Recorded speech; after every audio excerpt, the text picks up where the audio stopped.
Hi everyone, it's Calvin from the future before this video starts to say that I was going to do more of the storybook readings that you can do for each character, but this episode was just like too heavy, and I know people are going to say, Calvin, you're going to say that every single video because every single episode of Honkai Star Rail lately has been heavy, and my answer to you is, I feel like crying right now, honestly.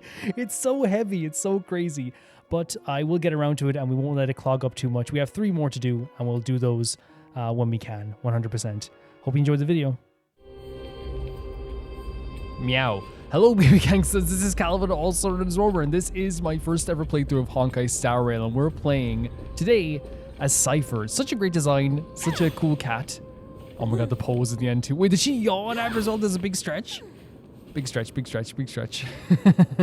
Big stretch. This is great. This is a really cool character. We have to see what Barthol's is up to. So many terrifying things happening, but it's also Honkai Star Rail, so we gotta expect some terrifying things happening. Here, we're gonna see that the glitch I have is still glitched. Some people said they had the same glitch.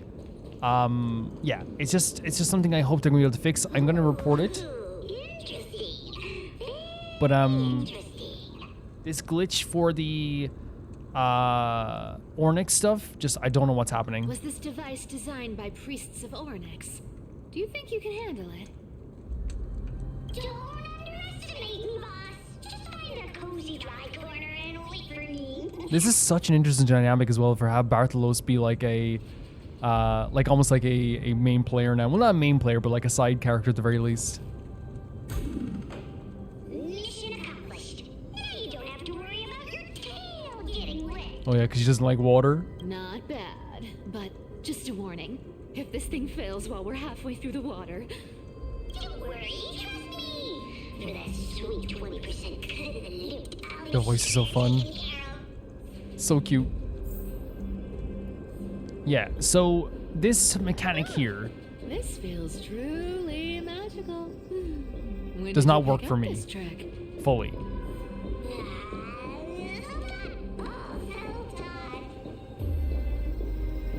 It's such a cool mechanic though, like, and I still think I get the effects of it. Like, say for here, look at that, like that.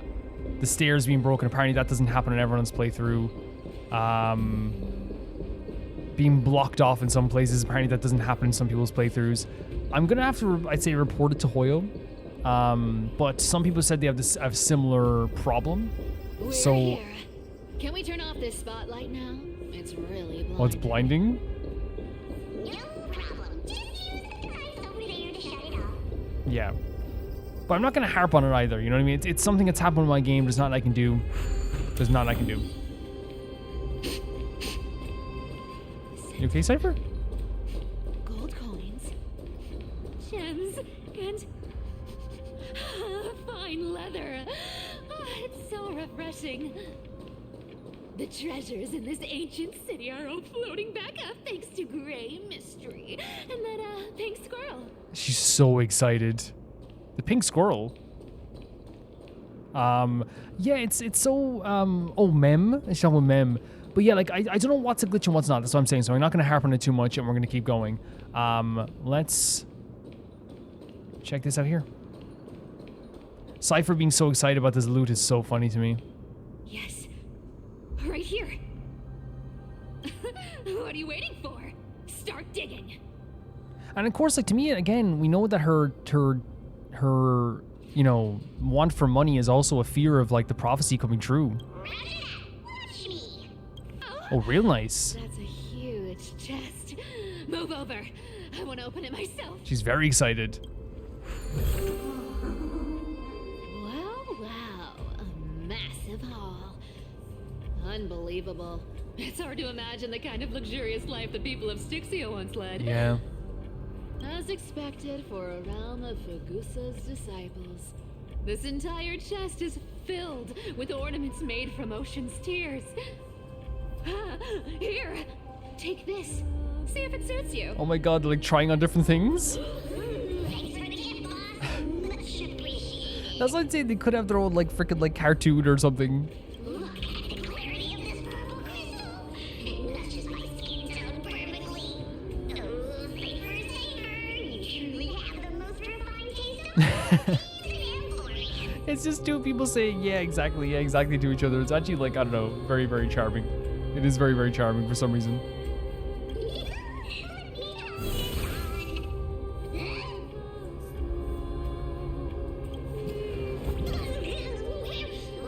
Oh, they didn't make that? I thought that like, it was a thing where, like, you know, the Bartos can make the box disappear, but... Cypher? How long have we known each other? I can't believe you still fall for this. Wait, what?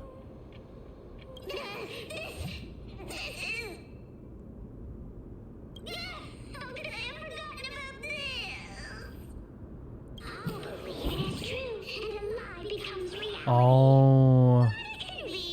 Convenient It was her ability that she used to turn into the Flame Reverter, I guess. The demigod of trickery's divine gift. Far more practical than any golden thread or teleporter. But why would she do this now? All right, enough fooling around. Here's the real thing. Was she just playing a prank? Lead. Oh, I didn't mean to skip this, sorry. I've already pinpointed the external treasure. Starting navigation. Was she just playing a prank, Bartos? Got any plans on how to spend it? Of course. Spend nothing. Have you forgotten my silly prophecy? Yeah, she's terrified of that prophecy. I remember, of course. So she's just hoarding cash. See what I mean? Like, this is so weird. It's such a weird thing. But yeah, like she's not spending. Wait, how do I get past this then? Wait, no, I didn't get soft lock, did I? No, there's no way. No, there's a way to go here. Yeah. Oh my god, I got. But we can't. Wait. Hold on a second here. There's no way I got soft locked, right?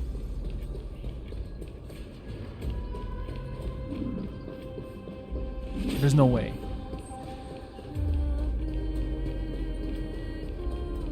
No, I don't think so. Because it's been working other times ever since. There's a way to get around to anywhere here. Look at this here. And it's not like a regular game where like you know where the movement is like different, where I can like find a way to like maneuver around it. Oh, this is kind of scary, guys. This could mean like I can't even go forward with the story if that's the case. Oh no, here we go. And maybe we can get up from here, then. No, we can get through here. Maybe then we... Oh man, this is so weird.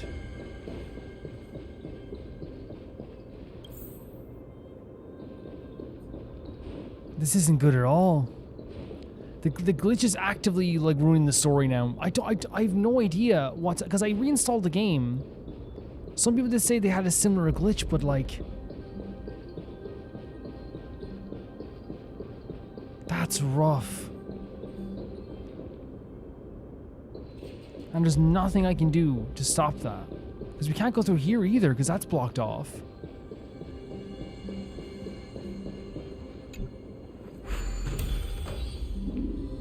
There's not a singular thing I can do here.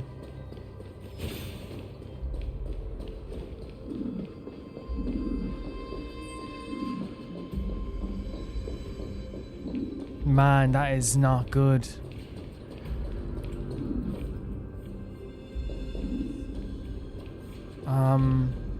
I don't have any characters that can teleport different places, do I?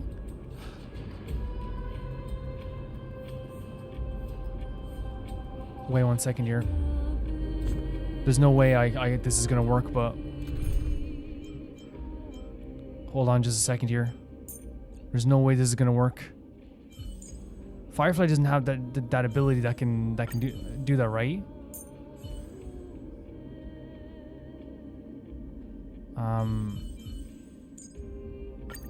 I want to try not following this. Am I wrong in that, saying that Firefly has that ability?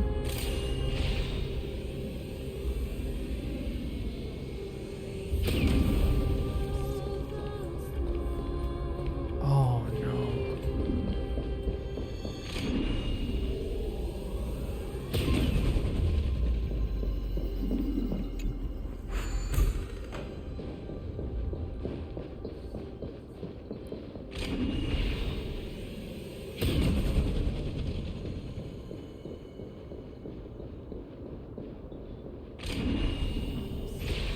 It's literally, it's a barrier completely.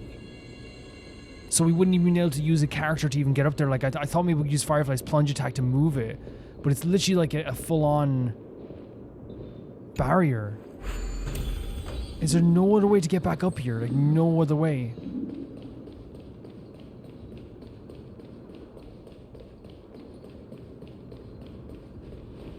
Here?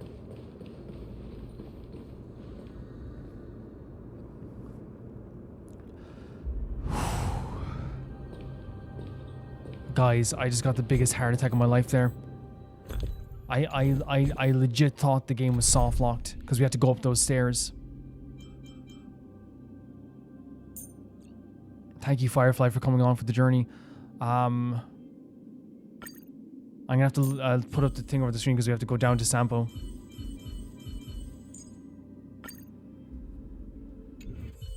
Oh my god, guys! I've like this is not even like a thing where it's like, oh, that was funny. I legit thought for a second because I thought you had to go up those stairs there. We can go up here instead.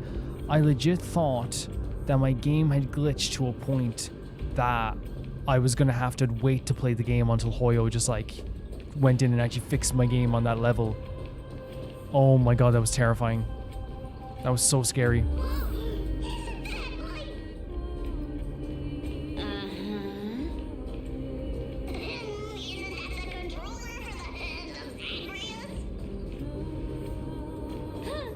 Indeed it is. Oh, dialogue got mixed up again.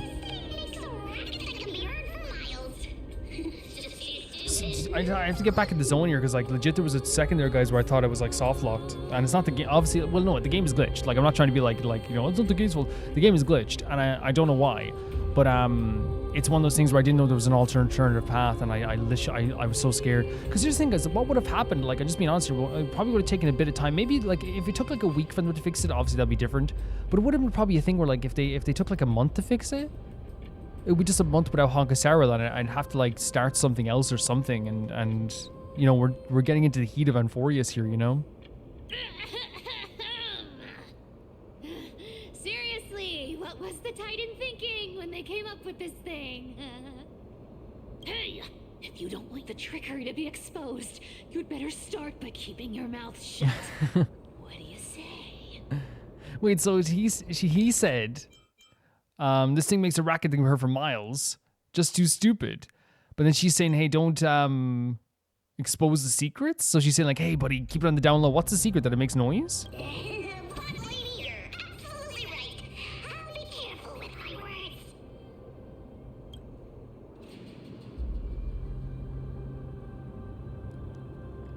Because, again, I've said this before. It's like one small critique I have for this game all the time is, and people said they do it better later 100%, is don't, like, if you have dialogue on the screen, don't, like, just stop me in my tracks. I don't care, like, because you might be like, well, people will be upset if you stop them in their tracks. I do not care. Let them be upset. They're gonna be upset about anything. If you're upset about people getting, and somebody said, well, Calvin, you're upset about dialogue.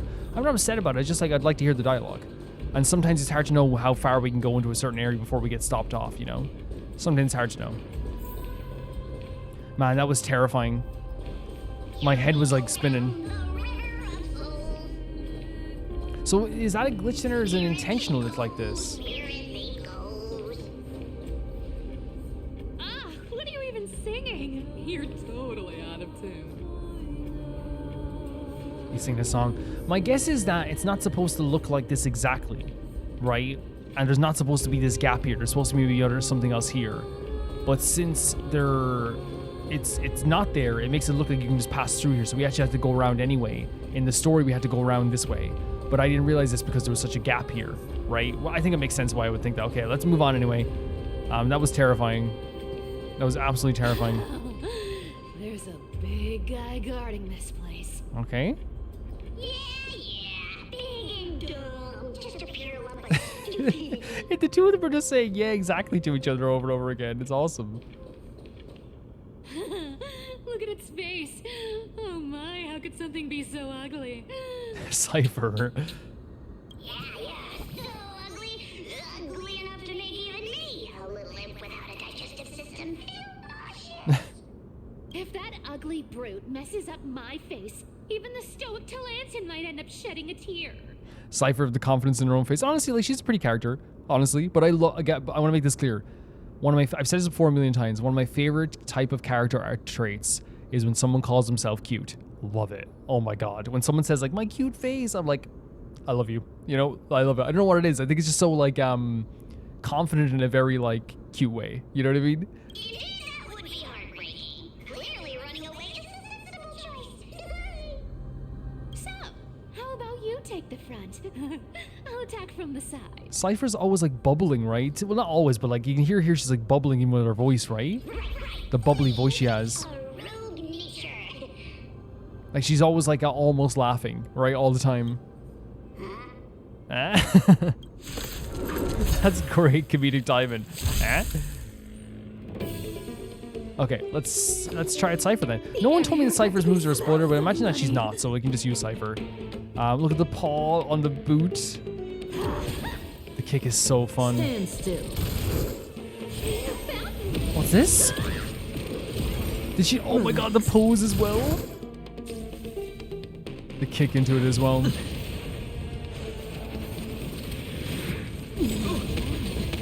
That breathing sensation. Remember it. Kafka, amazing. Always amazing, Kafka. All right, I'll call you. Don't ask, just stand. I feel like I have to get back in the zone right now, guys, because like legitimately, like I'm enjoying myself, but like I still like have the remnants of like I might not be able to play this game ever again. I have the remnants in my heart of that. Watch your head. All the counterattacks here, man. This is a crazy team.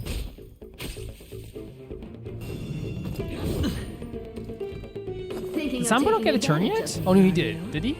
Yeah, he did. He definitely did. Look at the stuff up there. He did. Steel blast? Oh, that's the magnet. It is to take their money. That's so fun. That's such a fun idea. Sampo got the bounce, by the way. Good times never last. Time to say bye. I hope she does boom. That's Stell's mother. That's why she's the goat. Look at these counterattacks. That counterattack with the peel into the coin is crazy.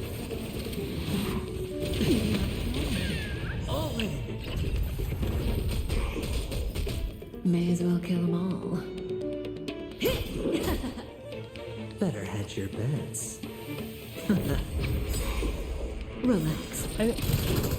It's interesting you can't speed up this battle. I'm not complaining because like, it's like whatever, like we don't have to speed up the battle. But it's interesting we can't speed up the battle, right? Because usually like you would be able to do something like that as well. Bust. They definitely wanted us to do this as like a Maybe I'll take it all. maybe even to see Cypher's moves maybe or something like that. Maybe. Such an ugly and useless creature, taken down with just a couple of hits. Oh, You see what even with her voice acting, she's always like bubbly and like it's almost like she's like her like her need for fun and laughter is almost like it's almost like her voice is trying to catch up with it all the time, right? It's actually like a very like charming choice. Hey, Bartolos, are you still alive? Give us a squeak if you are. And this is why I said almost all the time, because then she look even this voice acting performance here, it goes back into like Bartholos, give us a squeak. You know, it's always like mischievous, always like there's a charm to that mischief though as well. I think she like the voice actor, as people said, it was her first voice acting performance. Really incredible stuff. Oh my god, Bartholos playing along for that 20%. Look at you, all shaken up. Can't handle even this bit of action. Should be safe here now. Get to work. Oh my god, she's like a Batman villain. Bartholos activate excavation mode, unearth the treasure buried deep underground. I think with Cypher, and the reason why like her voice actor is so good is because the voice actor understands this. It's almost like, again, understanding their personality so well. Like the voice actor has this like constant need to like push any bad stuff to the back of her mind, you know, that fear, this constant need to mess with people, to have fun, the mischief. It's all throughout her voice all the time. And I think that's what like Hoyo voice acting is so good too, because like the directors, whoever directs these games, works closely clearly with the English voice actors, Because I find that even in Genshin as well, and in Honkai Star Rail, you can tell that like they tell the person the personality. This is what your character's personality is, and the voice actors do a fantastic job because they understand who the character is. And you might be like, well, Calvin, other games do that too, but I think some games don't. I think some games don't understand when they do English dubbing. Like there's games like and that I find like that I just don't like the dub for, like the English voice acting dub for Yakuza, for example. You can tell that they didn't direct them the same way they directed the voice actors in Japan. And this isn't me just being like, oh, Japan good, English bad, because like the thing is I play in English dub in most other games, just not Yakuza. But there is a thing where like almost every male character in the whole story, every voice actor decided to do this voice. Because I'm a man. And I must sound like this, right? Even like the guys who are like supposed to be like a little bit more whiny, they sound like this. Oh, geez. Oh no. And it's like, that's, and then like, you know, it just feels so weird. Because I think that like when you ask a voice actor to just do, hey, this is a 40-year-old man, this is your voice, yeah, go. They're probably going to do this type of voice, you know? We got to get through this. When in reality, like, you know, Ichiban in, you know, Japan has one of the best voice acting performances in the world. Sorry, I'm not going to harp on this too much, but... It doesn't smell like anything valuable this time. Since we've already dug it up, let's open it and see. Sure. Huh. Is this? What is it? Oh, wow. The Journal of the Styxian Refugee, month of the Balance Day. 3 more neighboring households moved away today. The tide has risen higher than ever before, already reaching the 5th step of the stone stairway to our residence. The priest insists it's merely a seasonal high tide that will soon recede, but having lived in Styxia for 30 years, I've never witnessed water levels like this. Leonardo, from the harbor, went fishing 3 days ago and reported that the seawater had become unusually turbid, appearing as if mixed with ink. Beneath the surface, he glimpsed strange shadows, not human in form yet, possessing distinct outlines. After returning, he developed a high fever and had remained bedridden since. Month of Balance Day. The city's feasts have grown increasingly frenzied. Grand celebrations that have once occurred only during the month of joy now happen almost daily.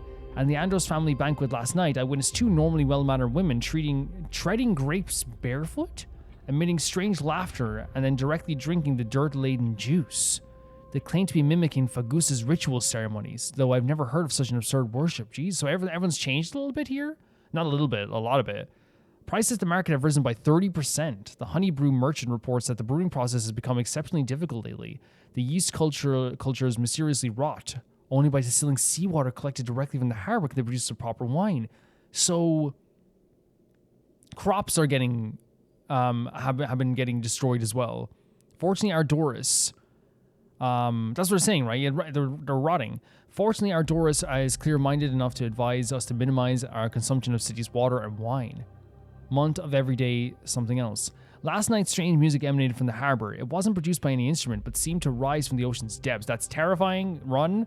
The low, haunting melody sounded as if it was telling an ancient tale, compelling people to approach the shore. Run. Several neighbors' children sleepwalked to the dock that night. What, Power Rangers style? Power Rangers movie? They claimed to have seen the goddess in the water performing and wanted to get closer. How about no?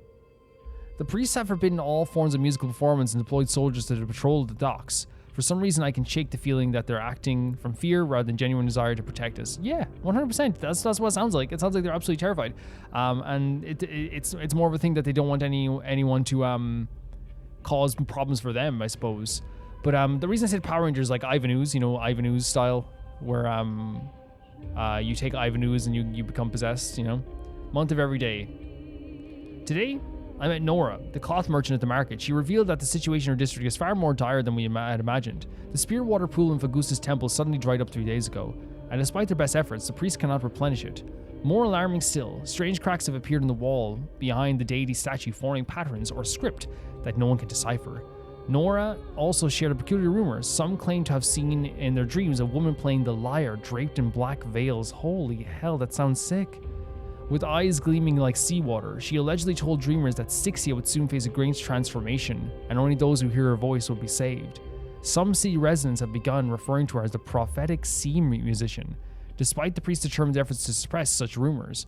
So, what's been happening is the spear water in the Fagusa temple has been dried up, and a lot of cracks have appeared in the temple as well. And then there's been a lady with a lyre dressed in black saying that I am the prophetic, or the calling of the prophetic musician. Okay. Month of Freedom Day. We finally decided to evacuate our entire family. The seawater has reached the highest watermark at the dock, yet some remain oblivious, still immersed in endless revelry. So people are just kind of like possessed almost.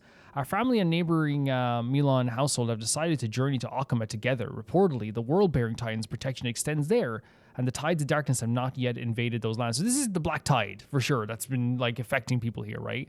We plan to slip away quietly tonight from the northern dock exit, Narden. We pray to Vagusa for safe passage.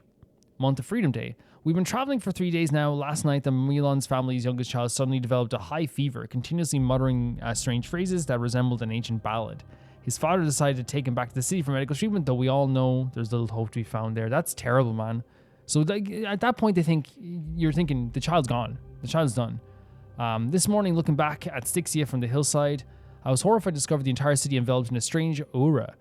With seawater shimmering with the unnatural blue radiance in the sunlight from a distance, those magnificent buildings seemed to twist and distort in the water, and as if they were merely illusions. Month of Weaving Day. We've encountered several other fleeing townspeople. They have brought even more horrifying news. The seawater in Styxia has begun displaying strange colors and textures, sometimes thick as honey, other times as solid as glass. Those who remain in the city have begun undergoing bizarre transformations. Oh God! So I wonder, is this what happened with people changing into the Black Tide creatures? Maybe. Like this is what it started with. Maybe. Even more disturbing is at night, the entire city bathes in an indescribable glow, as if enveloped by some gigantic amniotic membrane. They say this is Vagusa's punishment, but I can't help wondering, is the Titan's wrath or some even greater power than the Titans at work? We decided to continue northward to Akama.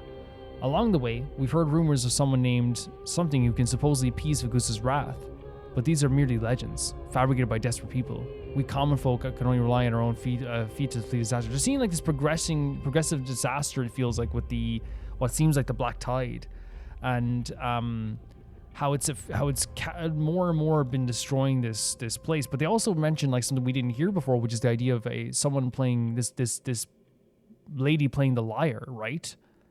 Month of Weaving Day. Tonight, after the children fell asleep, I secretly examined a small vial of seawater I brought from the city. It was the last drop collected from the spirit water pool in Vagusa's temple before we left. In the moonlight, it displays a strange shimmer, as if something moves within it, unlike any ordinary water. By chance, I discovered a gently tapping vial with my fingertip produces a peculiar sound. The distant lyre notes echoing. At that moment, I seemed to glimpse a mysterious woman standing upon the sea surface, sorrowfully playing that melody that no one could understand. Beautiful image, like in terms of like horror, but terrifying. I know that if this was an illusion or reality, but if such a being truly exists, one who can hear the sorrows of Styxians, then as we embark on this uncertain journey, please grant us a flicker of hope, even if this is merely a beautiful dream.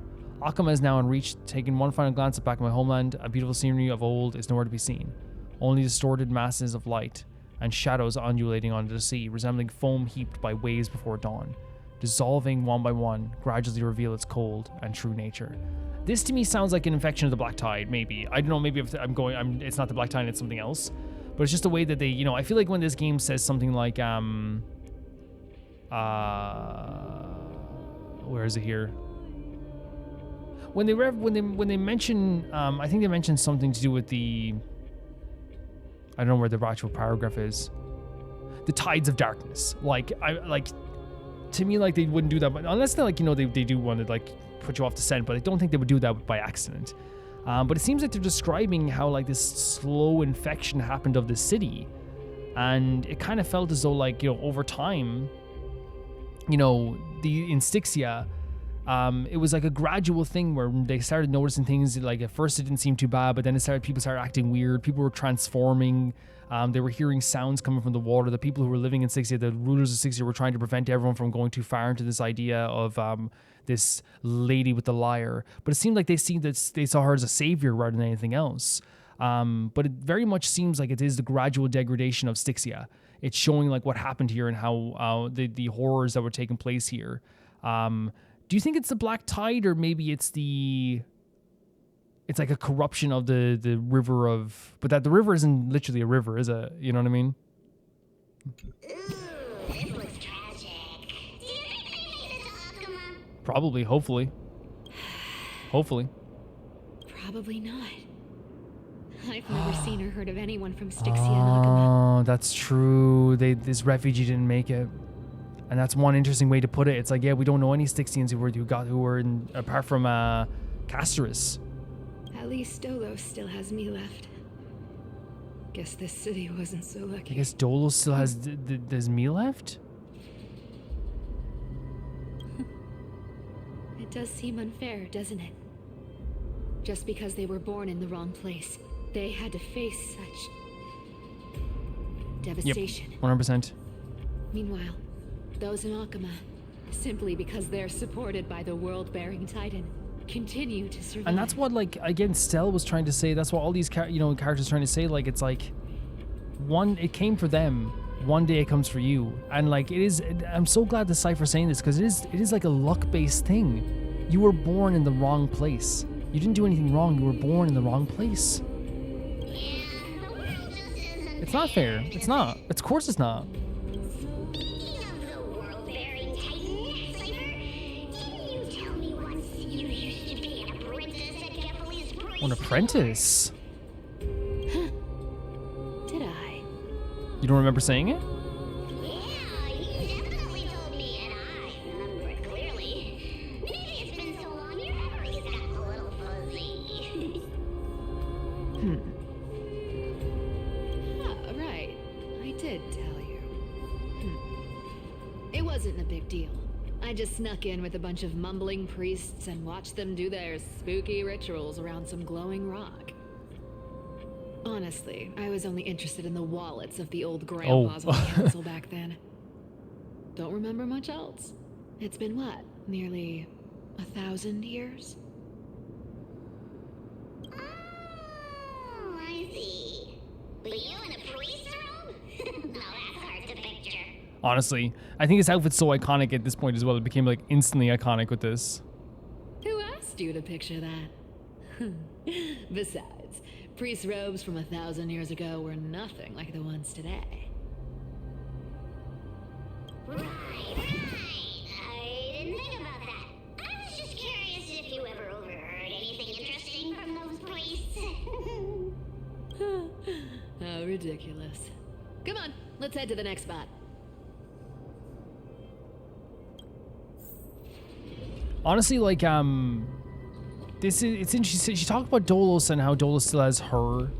I think she did have like I think that's the thing about Cypher that we talked about before. What's so interesting when she was talking about this, what happened there with the stuff with Styxia, is that she's well aware that this was a horrible situation that happened, and she's not a type of character who she doesn't have tact sometimes, but she's not a cruel person.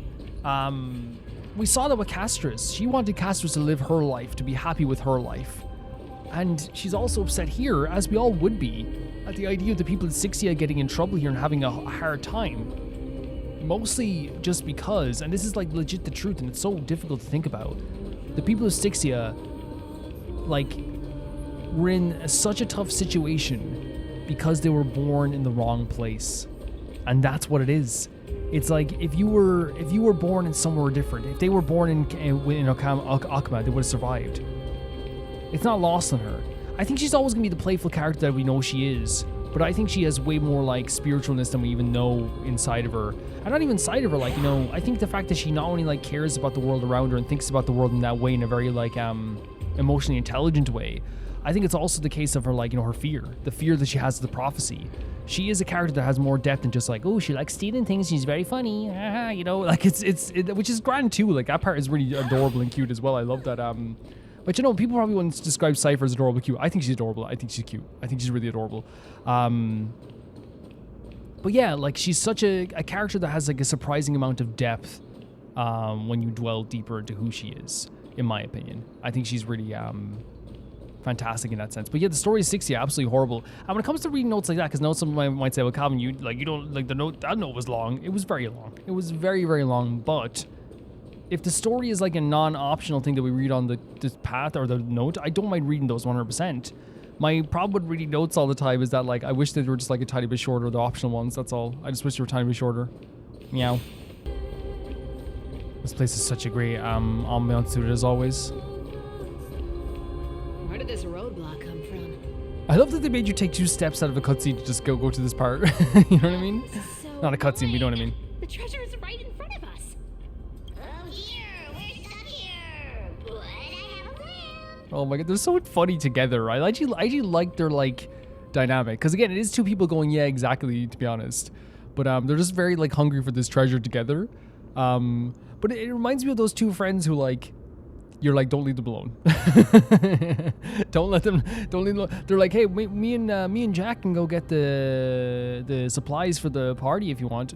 How about you and Tony? Should we call on that big, noisy, cumbersome hand of Sandra? Never thought that thing would actually come in handy. True. All right. I mean, true that it will be handy. I You mean, handle it? Leave it to me, boss. boss. I don't need a controller. After all, you know. Oh, so they're gonna do it themselves. I definitely need a controller to play this game. I'll be honest with you, Bartholos. Darling, activate. I never thought we'd be getting this much Bartholos. Is there a coin of Mimsy around here? Okay, let's travel all the way to see Aventurine in the IPC. Where is it? Oh, we can't even leave to... Not being able to go and see Aventurine is a crazy criticism I have of this. No, I'm joking. So we can punch this. Or, no, we did it, okay. Looks like a charm. Hell yeah. Not bad. However, I still don't see how this ties into trickery. Let's go to the next room. Hey, slow down. That question you asked me earlier. Oh, about the priests? I think I just remembered something. Yeah? What did I ask? You know, that question. The one you specifically asked me. Right after we dug up the second chest. Forgive me, boss lady, but have you been Boss under a lady? lot of stress lately? I didn't ask anything. You must have imagined it. Oh. Is that so? I thought she was talking about the priest thing. Remember he asked if the priest said anything? Maybe you're right. I have been a little on edge lately. I need to relax. Alright, let's move on to the next treasure trove.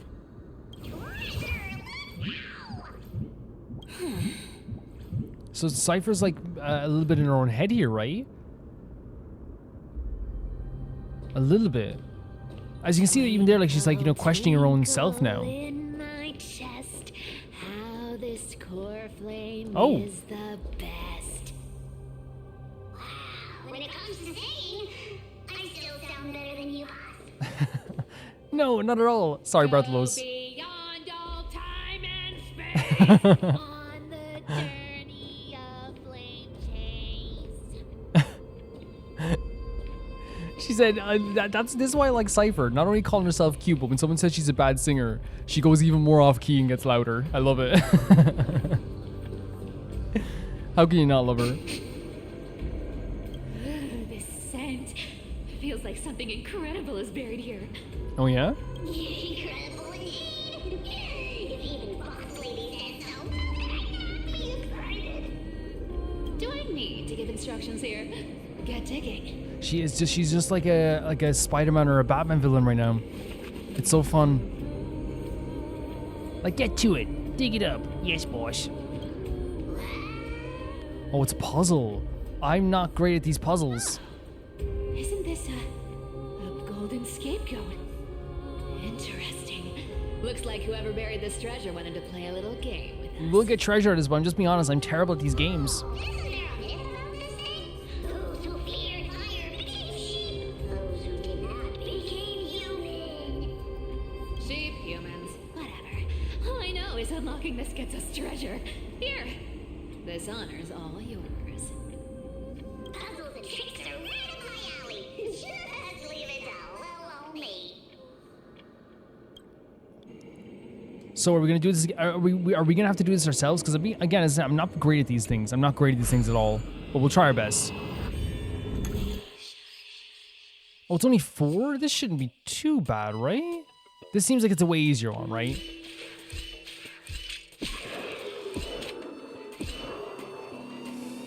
Okay, so we want to get him, so we go like this.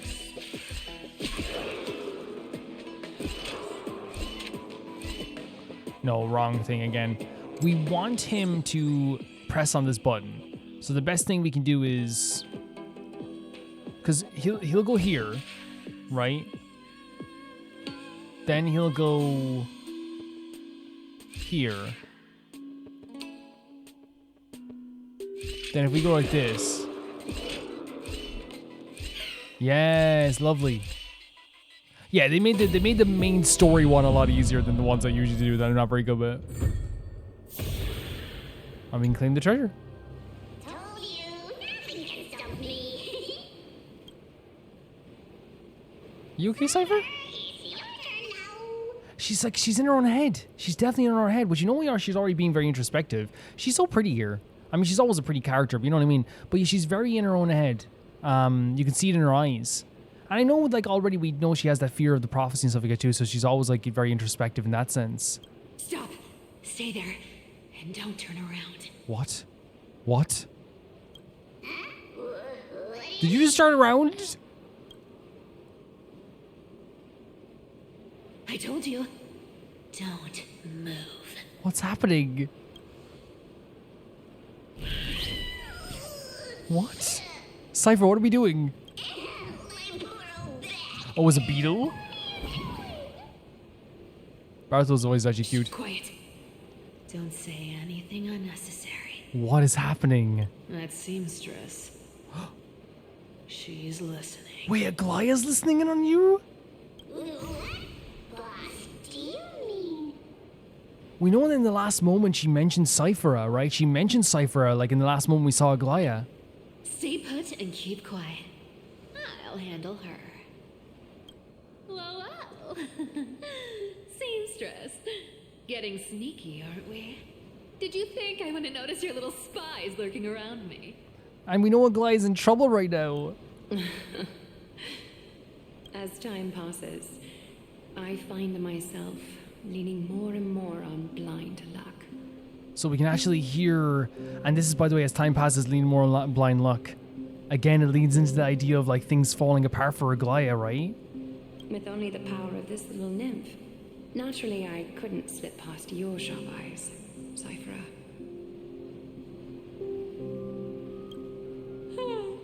Even if you could fully control Bartolos's mind, I would still be able to see through your disguise. Aglaea.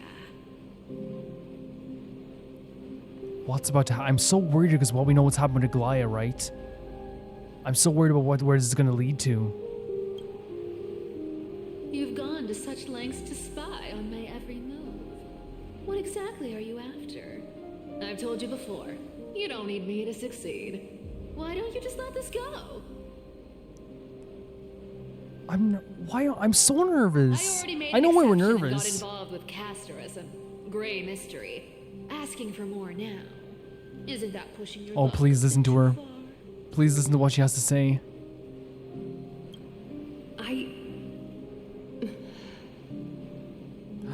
I'm sorry, Cyphera.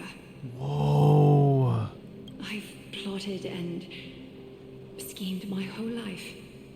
But I never could have predicted our relationship would end up like this.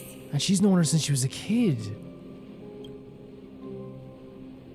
I've spent centuries trying to figure out where I went wrong. What? Replaying every moment over and over.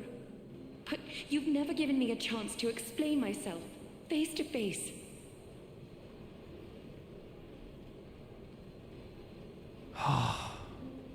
So what exactly is she? Well, we'll let her speak. We'll let her speak.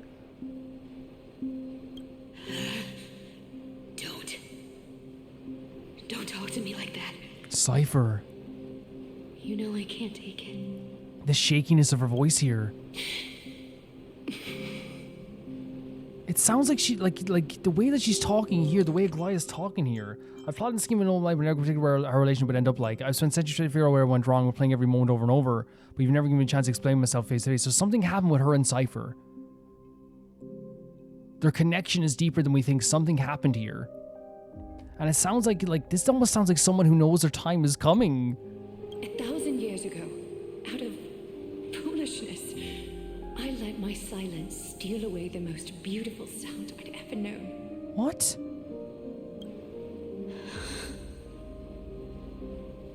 Please explain. What is happening? This is... Silence. Silence?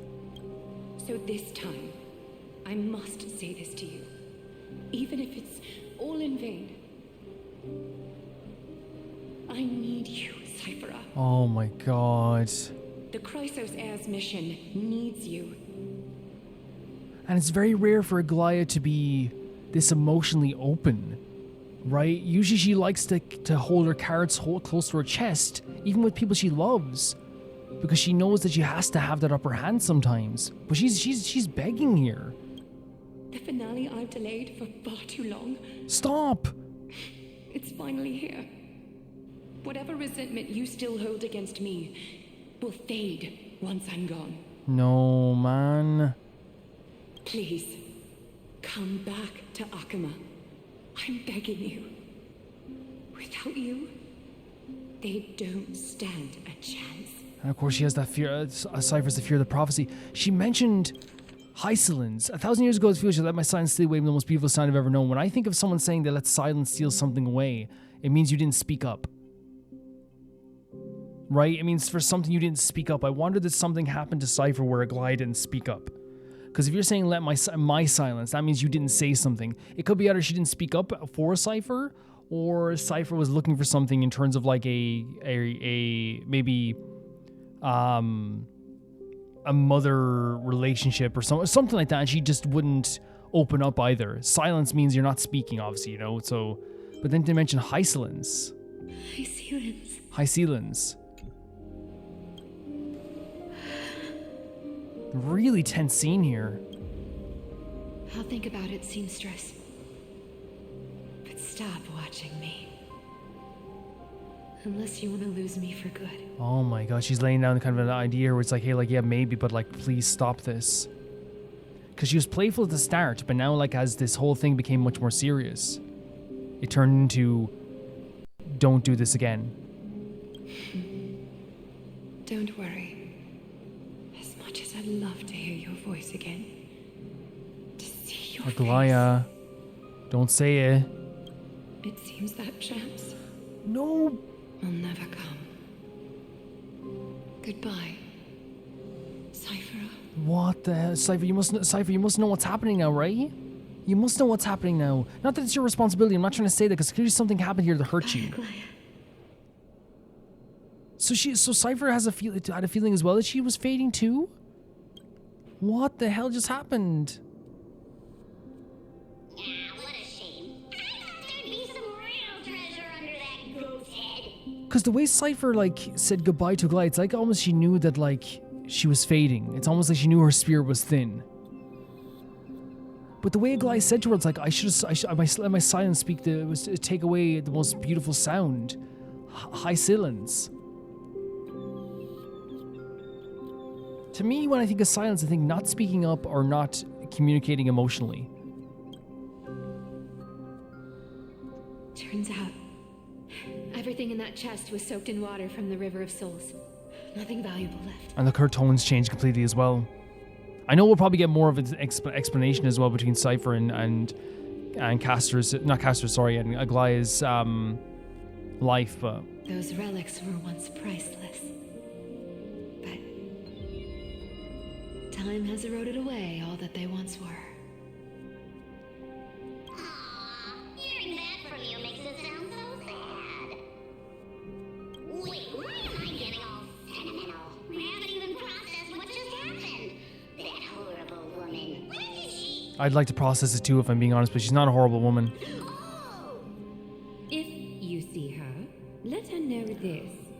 As demigods, I forgot about we can't this. avoid our duties forever.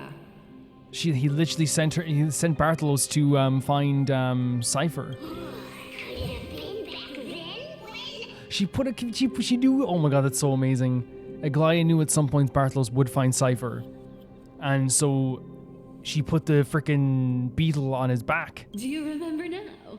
Looks like you don't need me to jog your memory. She must have slipped that nymph into your pocket while you were distracted. Very much so, it seems. Very much so. Don't underestimate that bug. It's every bit as dangerous as the seamstress's golden thread. Let your guard down for even a second, and it might take over.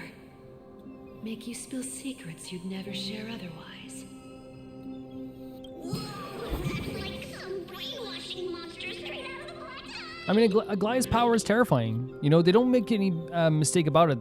The power of the demigods and the Chrysosairs is, and the core flame holders is terrifying. It's powerful. Boss, how did you realize something was wrong? I'm curious. What exactly did that nymph make me say? Actually, it gave itself away very early on. Is it because it did ask a question? Speaking of the world-bearing titan, Cypher, didn't you tell me once you used to be an apprentice at Amphoreus priestly court? She's like, I didn't say that. I said it to Aglaea. We've been partners in crime for 1,000 years. We've talked about everything there is to talk about. Except for that one experience at Dawncloud. I never told you about that. Fantastic. Cypher's so smart. And I suppose it is like, you know, it's tricking a trickster. It's hard to do. Absolutely wouldn't have shared that with anyone. Except... But, boss lady, there's a chance Aglaea wasn't trying to trick you? Oh, wait. Are you serious? Even arguing for Aglaea's case? And as far as I know, the embodiment of trickery despises that golden Oh my thread God, it's which so forces interesting. people to speak the truth. You'd never defend Aglaea. She realized this very early Isn't on. that right? Zagreus. Zagreus? You have a terrifyingly sharp mind. Wait. She's calling him Zagreus? After all, I'm the only one in the world who knows you're still alive. What? To make sure you survive the Titan trial, I had to fool the entire world. Wait. So is Bartholos actually Zagreus? And this whole time we've been getting our boxes stolen by Zagreus? If you want to keep that lie from falling apart, you'd better keep playing your part in the days What? ahead. So there's just like a Titan still roaming about the place, but he's been playing tricks on us this whole entire time? Even if it weren't for saving my worthless little life, I'd still walk through fire for Cypher without hesitation. Well, that's very nice of you. You may have been reduced to this form, but you still haven't lost your way with words. That's crazy. Again, this whole time? Speaking of which, Cypher, you're not taking that wicked woman's words to heart, are you? Life's been pretty great lately. Why get into trouble now? Don't you think? I think Cypher's gonna have a crisis of conscience here 100%. But I'm still not over, I guess my idea is that Bartholos is not like Zagreus himself. Maybe it contains Zagreus or something? Or maybe Bartholos literally is just Zagreus. Maybe it just is Zagreus. That's an insane thing to just move past. Honestly, I've been thinking. Maybe a trip back now wouldn't be too bad. Cypher. This is the right time. This is definitely the right time. Wait, is this more of their past? Cyphera, your face. Wait, like the golden blood? I need clothes. Cypher. Anything. Just throw me something. A piece of cloth will do. Just enough to cover the wounds. And this is when she was still a baby as I well. will pay back the amount I owe. I promise. With this music as well? You're bleeding golden blood. Chrysosair. Yes. What about it? So what if I'm one of those Chrysosairs they talk about? Those infinitely strong heroes, world-renowned swordsmen, exceptionally intelligent scholars. Cyphera. Oh, I'm sorry to disappoint. Who knew that group of amazing people would include me? No. Hopper. Thief. Con artist. Stop. Maybe I should just make another cut. to drain all this yellow stuff out of me, and... That's so depressing. Stop it, Cyphera. She has this self-doubt about herself because the way people look down on her already. There's like this thing of like, oh, I couldn't be, I'm not a crisis, I'm not like them. She's already putting this this part in place here where, because the crisis heirs are seen as these great warriors, it's not even self-doubt, it's pure destruction. Allowing herself to think this way. That she should drain her blood because she's not worthy of being a crisis heir. I'll give you clothes, warm you up, and Oh, Aglaea. stay here. Stay in my workshop until you're healed. Accept the help. That's so sad though. It really is. Aren't you going to ask me how I got these wounds?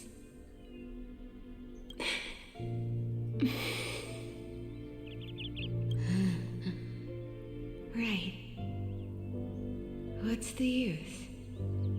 I'm so good at lying. Even your golden thread can be fooled. If you can't verify the truth, why bother asking at all? This is another interesting answer as well, because I wonder if she's saying like, I'm branded as a trickster. I'm branded as a liar. What's the point of even like communicating with me like that? And that's what she felt in Aglaea's maybe hesitation, maybe. I think she's very self-deprecating. I think she's very destructive for herself. Not only thinking that she's not worthy of being a crisis heir, but also at the same time too, like, it's very clear that she thinks that like she's not worthy of like common conversation and, things like this. I don't need to ask. Nor do I need to use the golden Or trust. thread. I know everything you do is for survival, at all costs. Yeah, I'm glad Aglaea said this. Stay here. You won't have to deal with the cold or go hungry again. Stay by my side, and you can start putting yourself back together. Oh, wow. And I'm glad Aglaea said this because, again, because of the action she takes where she steals stuff, she has to trick people, she lies to people. She's doing this to survive.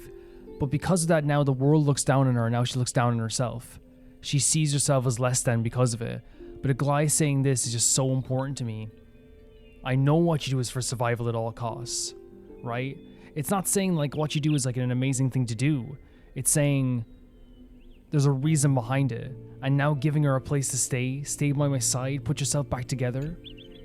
Aren't you worried I'll ruin Oh, this her place's face. reputation? Or that I might sneak off with your precious clothes and sell them? And this again, it's like everyone else is worried about that. They won't let her near places probably because she is like considered a thief. She's a pauper. You know what I mean? The reputation will go down of a location.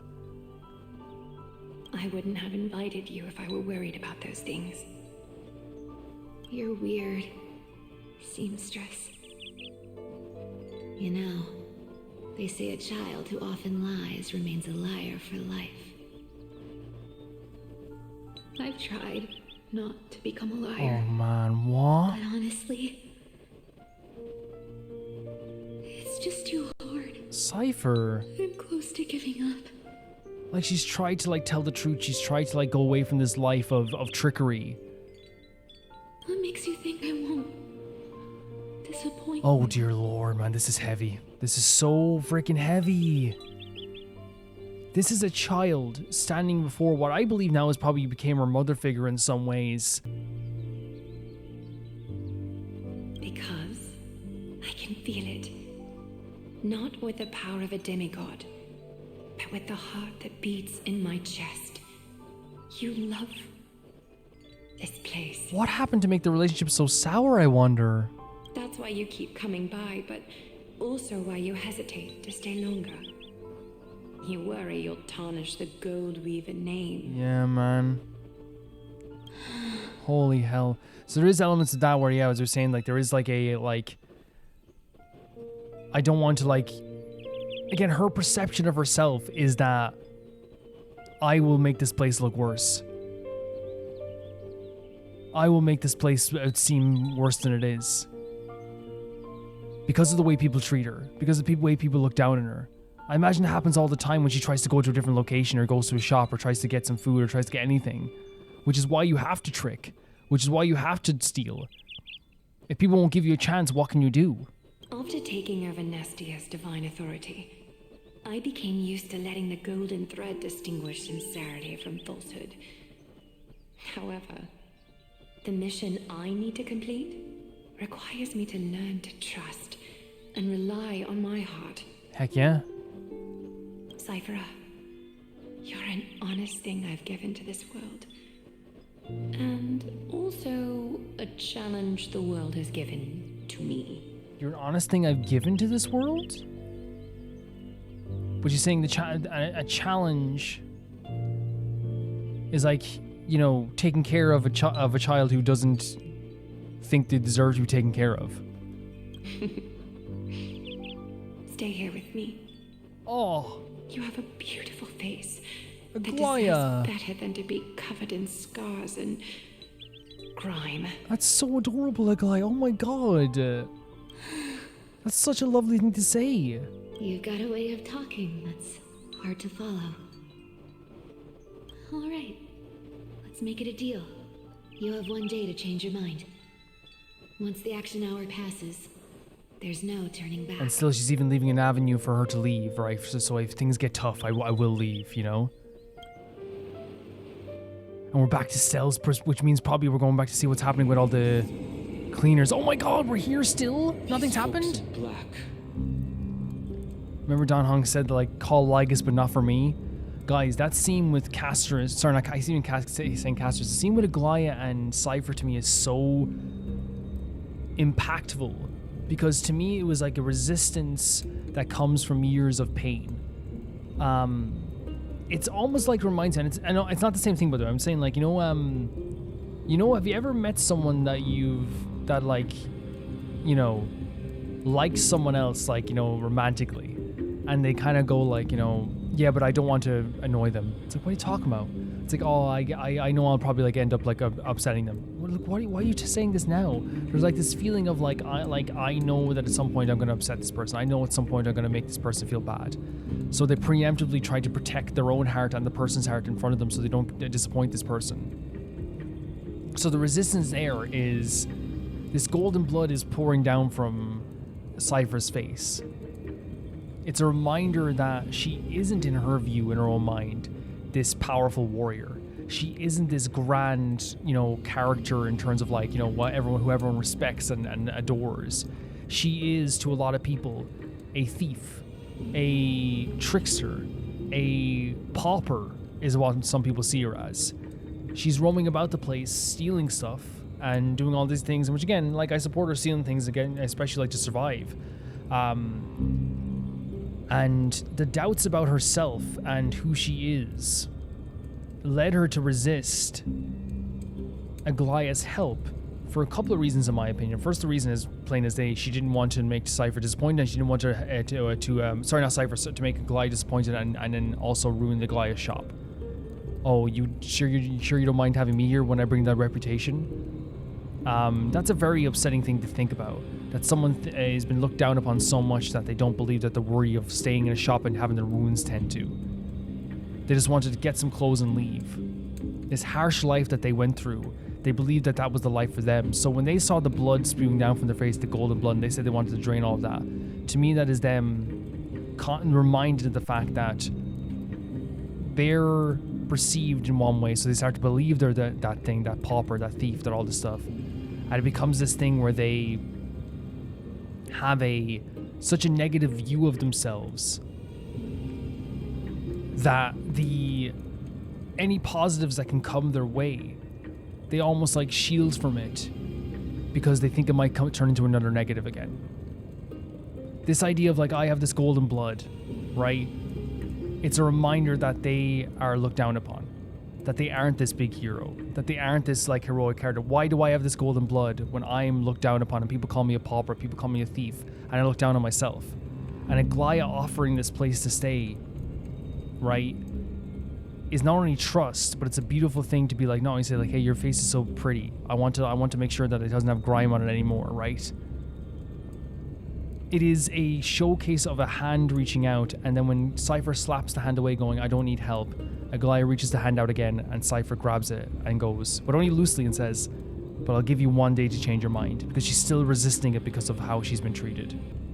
Are not responding to provocations, nor do they seem intent on Interesting. fighting. What exactly are they waiting for? Because Dan Heng was ready for a fight.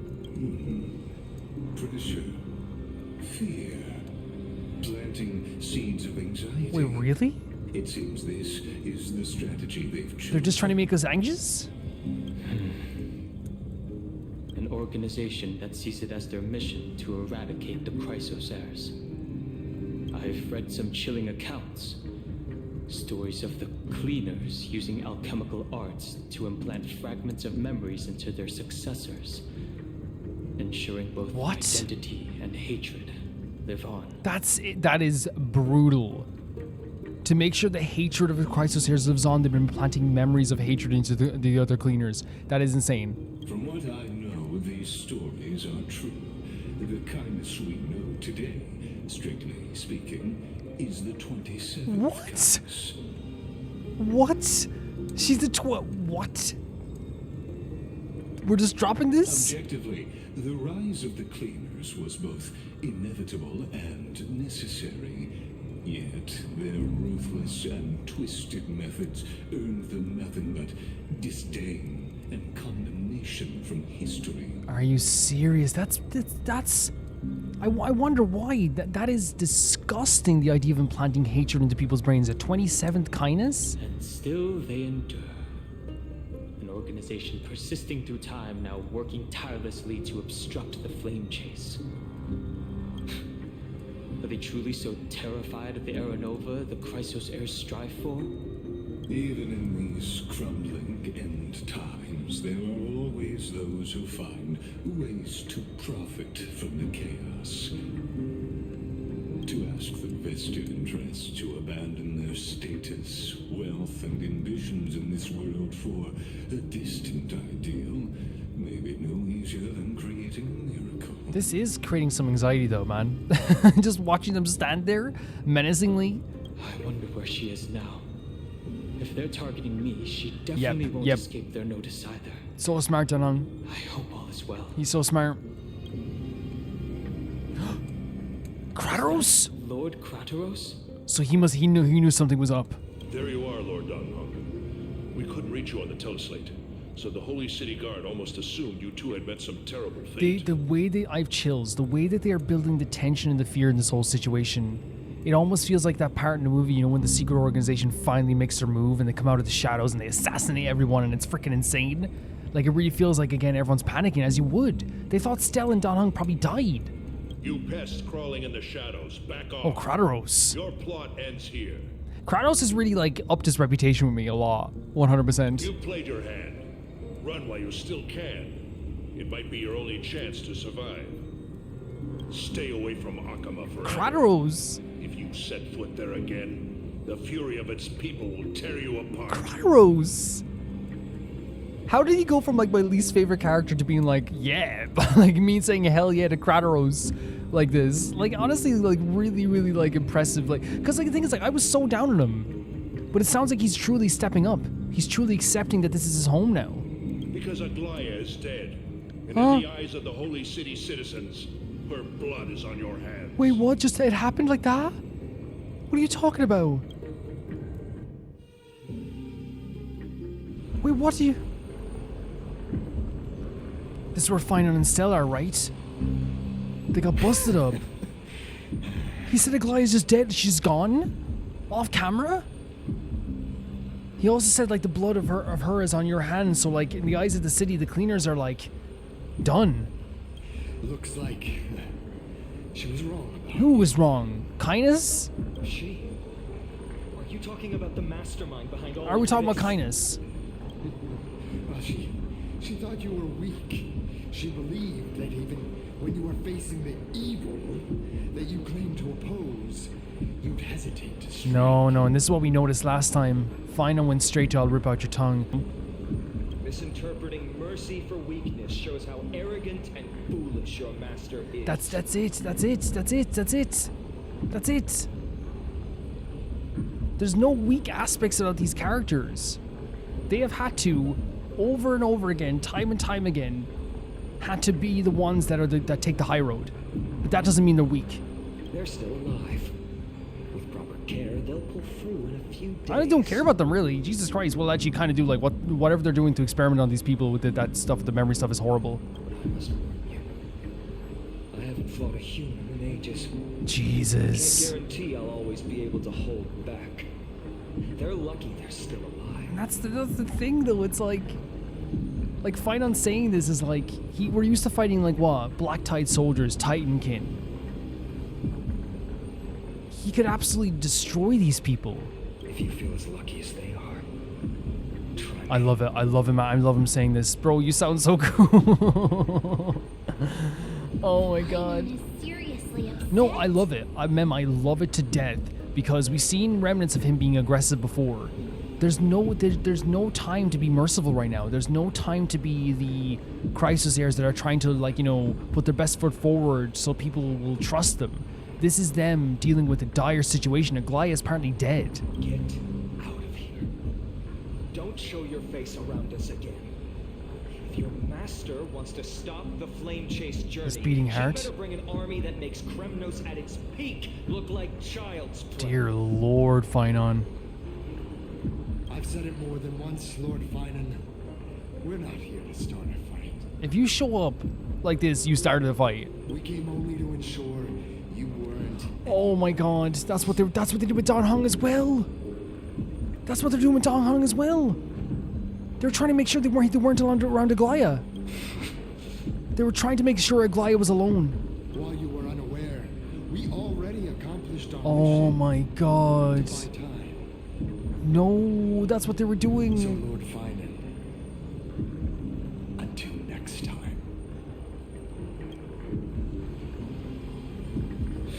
They literally they didn't care about if they won or lost here. They were just trying to buy time so they could get Aglaea by herself. There was no one to protect Aglaea. Nobody to be there with Aglaea. Are you okay? I'm fine. Anyone who uses innocent lives as bargaining chips has gone too far. Also, it's horrible. Also, I want to say as well, it seems that Lygus isn't working with them. I thought he could have been just because they showed up at that time or whatever. But obviously, you need to let me figure it out, obviously, over time. But yeah, it's very clear that he wasn't working with them, right? It's very clear that he wasn't working with them. To me, anyway, now it is. It seems like they showed up for that reason, not because Lygus sent them here. That's my view. Now, I could be wrong, but that's my view right now. But they were after the crisis heirs. I guess the opposition within the Council of Elders is still desperately fighting to. We need to get rid of all of them. Chase. We need to get rid of every single one of them. If the conspiracy is exposed, they'll be hunted down in the holy city like rats with nowhere to run, no matter where they hide. Oh god.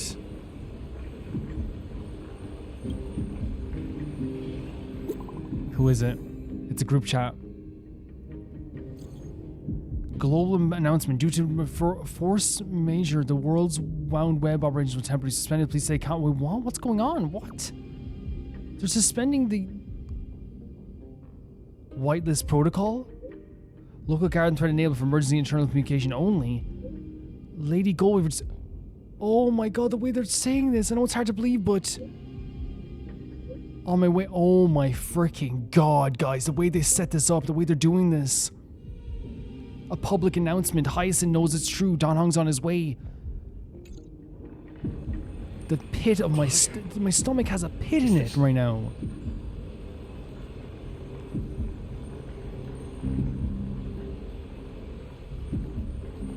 You know what this feels like? This is like if, like, you know, like Jujutsu Kaisen. This is like if, like, Gojo died. This is like if Gojo died or something. And the whole world would be like, what the hell is happening? This is what it feels like. This is like if in Lord of the Rings, Gandalf the White perished. You know what I mean? It's like it would feel like this. It's this feeling of like, what is happening? Everyone's frantic. Everyone has to get together. Blasted. Those guys. It must be a lie. Is it a lie? Like, what? The way they're doing this is terrifying. I've heard from more than one person. Yeah. It doesn't seem like a joke. Hyacinth, Krateros, like. Stay calm. This could just be one of her schemes. I won't believe it until I see it for myself. This is insane, guys.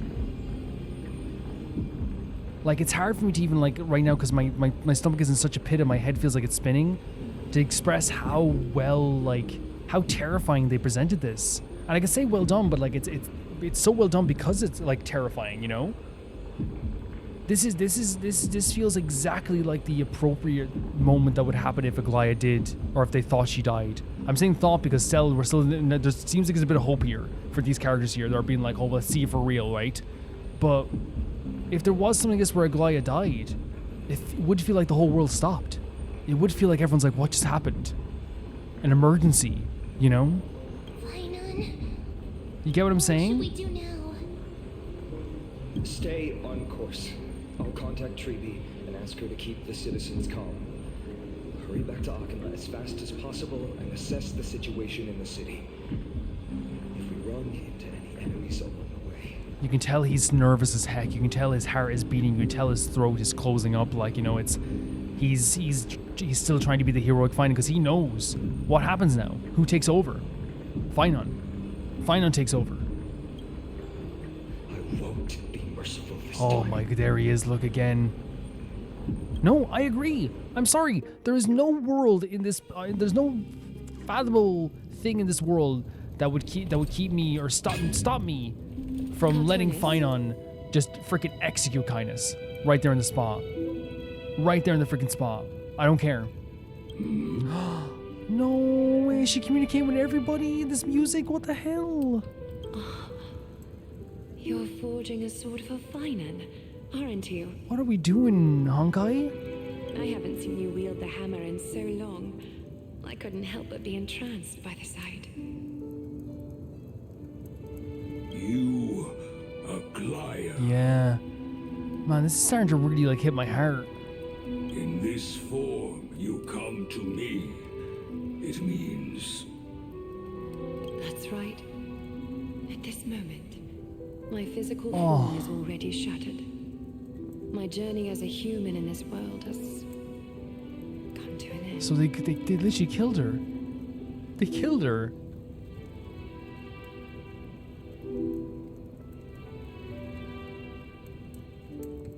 It makes me feel so, it makes my skin crawl knowing that they were able to do this.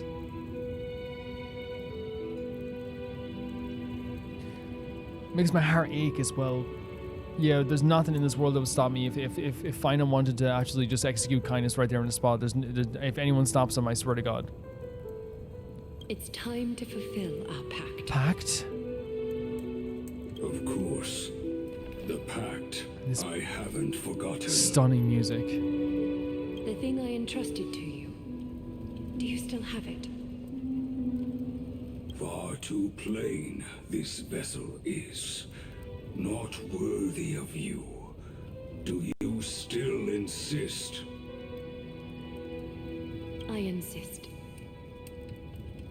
Over the past 1,000 years, every piece of fabric I've worked with has been tainted by my cold divinity.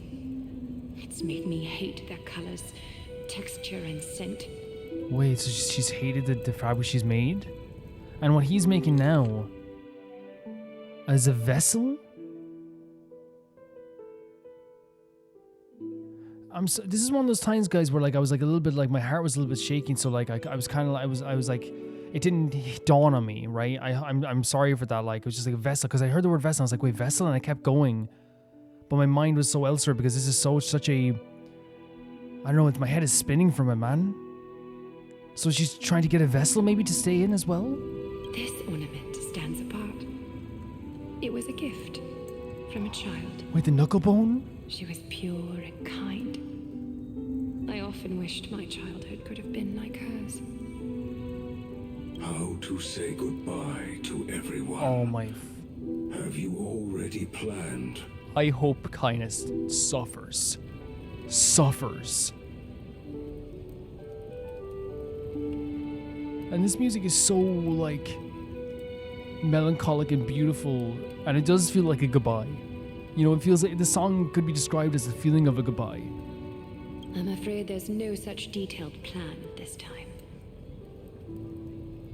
I deeply regret not being able to say farewell to them, one by one. I think this would legit kill us. The moment has come.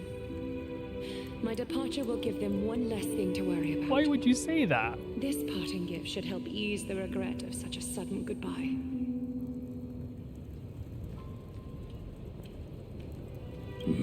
Why would you say that? This is so freaking horrible. This is so horrible. Invented for the Titans, Kremnos' soul-forging technology was. Though divinity it retains, filtered out, the remnants of humanity will be. So it's a soul forging technology. It's going to retain divinity, but the humanity will be gone. Is that the same thing that they did with the Strife Titan? Is that what you want, Aglaea? I need a boss battle versus Kindness where it lasts 2 seconds and you just destroy her. I need it so badly. You've confirmed this with me repeatedly. Yes, Cartonis. I need you to do this for me. It makes me sad. It makes my skin crawl. It makes my head spin. It's one of the weirdest, most horrible feelings in this game I've felt so far. Condense my divinity into this ornament. It's the thing that kick ever. It might still be useful in the future to help them complete their mission. It represents so much of who she is as well, it feels like.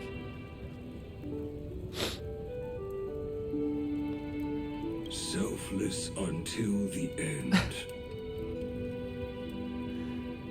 I just feel sick. I feel so sick. Envy that child. There's no need to. Already lived a grand life your humanity has. Your praise puts my heart at ease, Grand Craftsman.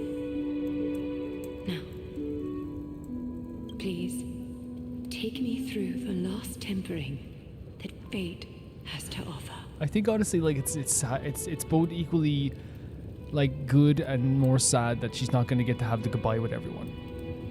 Like this is their ending, because I think I would have died if it was a goodbye to everybody.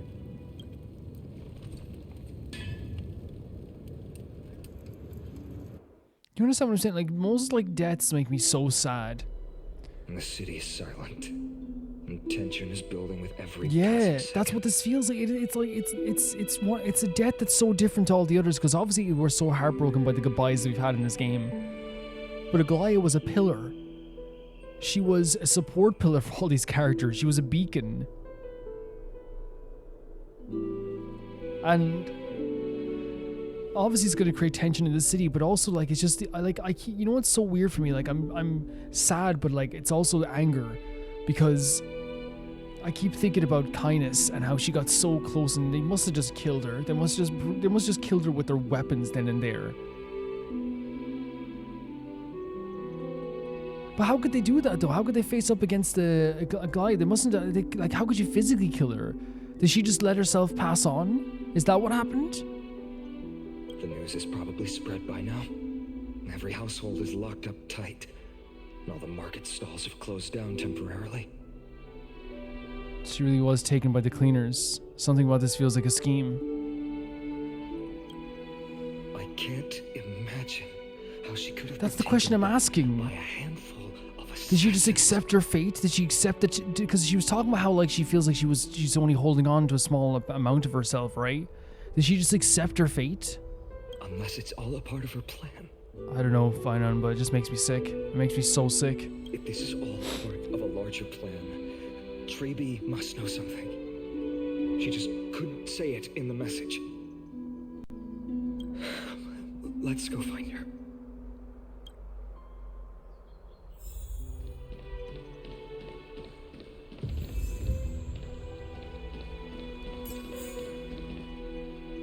They're blocking off certain areas. No, this is just start, is it? No, I think you can usually go there. Yeah, they're blocking off certain areas, and that makes sense.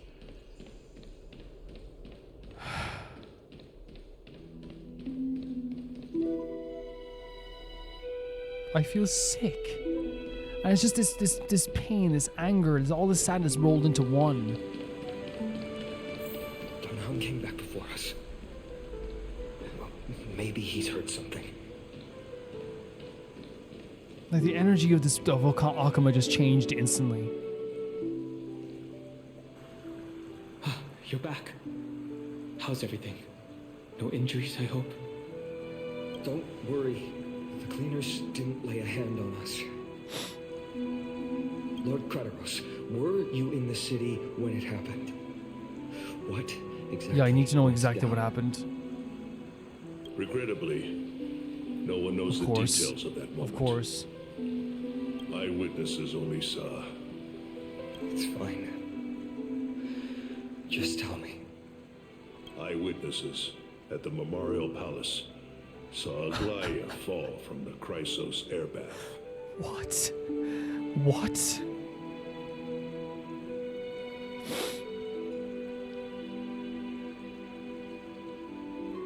What in the world, Honkai? What the? Oh, God. That is so disgusting. She showed no signs of life by the time the Holy City guards Stop. approached to check. F off. Stop. What the hell? They were too afraid to jump to conclusions. After all, she was a demigod who lived for over 1,000 years, the leader of the Chrysos heirs. Most citizens of the city believed that death couldn't touch her. What is happening? She was pierced through the heart by a uniquely crafted dagger. I saw it for myself. It's one of the weapons carried by the Every cleaners. single one of them will be grounded to dust. Every single one of them. Why didn't they go after us? Because they were trying to just contain us. They didn't want us to, didn't care. I also don't understand. This doesn't add up. It's they literally just didn't want to surround Aglaea to protect her. The ones who appeared in the grove and those who confronted Don Hung in the Abyss didn't immediately resort to violence. They were just watching and trying to intimidate. They didn't have any reason nor the courage to attack Aglaea. Perhaps. Speculating blindly won't help. Let's go find Lady Treby, as she understands Aglaea's mind best. No, 110%. I'll stay here to lead the guards. Holy and maintain freaking order. hell, I feel sick. Find out what happened, but don't take too long. With Aglaea gone, someone has to take her place and lead Akama. And that's fine on. Also, Miss Hyacinth was the one who declared Aglaea dead. Oh. You might want to speak with her. Poor Hyacinth. Thank you, Lord Kratos. Poor, that's so freaking. I know it's her job, but that's so horrible.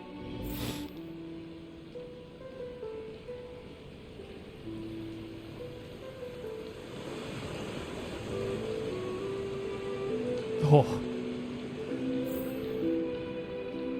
I've never. Baths are empty. Yeah, this doesn't happen. No citizen feels like bathing after hearing such terrible news. What's so crazy about this is that I've had so many horrible moments in Honkai Star Rail of saying goodbye to people, of people dying, of people moving on, of beautifully sad moments. But this is one of those times where, like, I just the only way I can describe it is like there's so much, as I said, that anger mixed with sadness, mixed with feeling sick, mixed with worry, mixed with anxiety, mixed with like this genuine, and I mean genuine, like, want for revenge. I am pained. So pained. The world has changed almost instantly.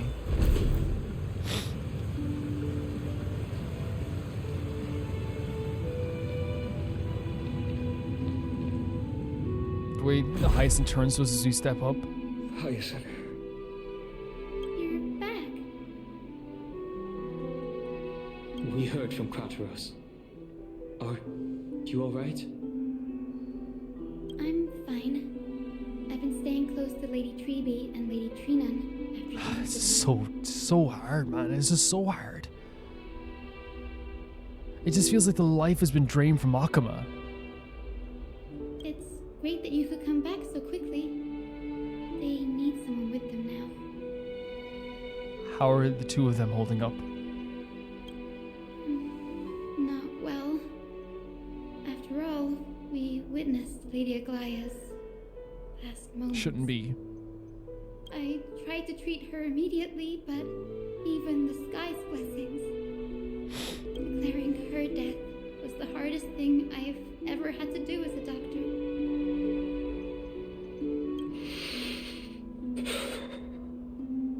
I can't imagine how freaking difficult that would have been. I can't imagine how hard that would have been. Lord Finan, don't push yourself. You're carrying a heavier burden now. Please, don't go. It's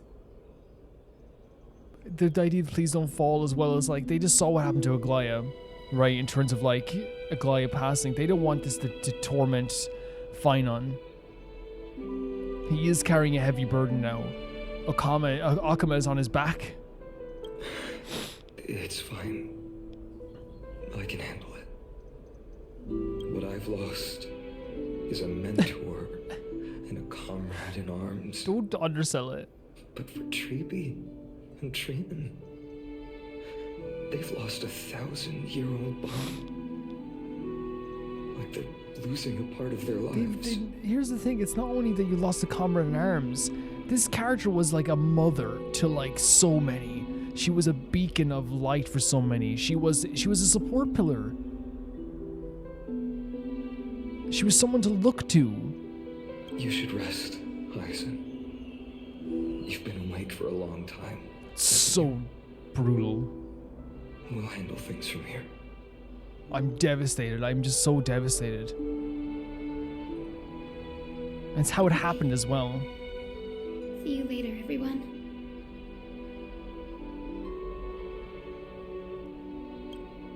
Next, we should visit Lady Treby.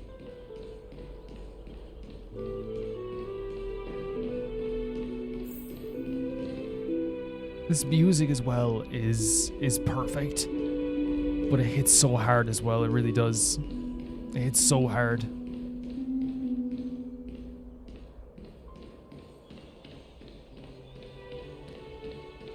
And it's like, as we said, like, the saying goodbye to the casters is brutal. Saying goodbye to Minimals is brutal. We were at peace when we said goodbye to Anaxagoras, right? Saying goodbye to Trian, horrible, so sad. But this is it's a different feeling, because it's not like I was closer to Aglaea than the other characters. It's not like I liked Aglaea more than the other characters, right? But it's because of what she means to Akama, what she means to these people. And for her last moments to be in the presence of someone like Kindness just makes me sick. Just makes me so sick. It makes me bitter.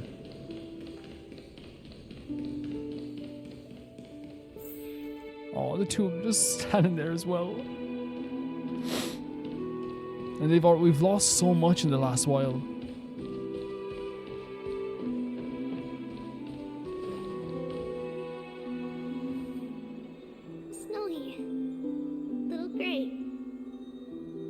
The shakiness in Triby's voice. Lady Treby. Oh. Snowy, don't. Her face is red as well. Don't apologize to us. You went to the grove to prepare yourself for the threats to Akama. You didn't do anything wrong, so don't be hard on yourself. And how she's just like almost instantly trying to make sure he's feeling okay. We were always by Aggie's side throughout this long journey, so we understood her thoughts better than anyone. She knew she wouldn't see the end of the Flame Chase journey. Yet, she gave everything without hesitation. For the future of everyone. That's what she was saying. She was dragging her corpse. Dragging her corpse.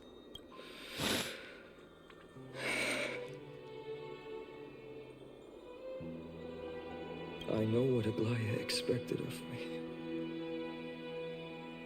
Right now, the last thing Akuma needs is a leader wallowing in self-pity. His voice as well. You're allowed to feel frickin' bad.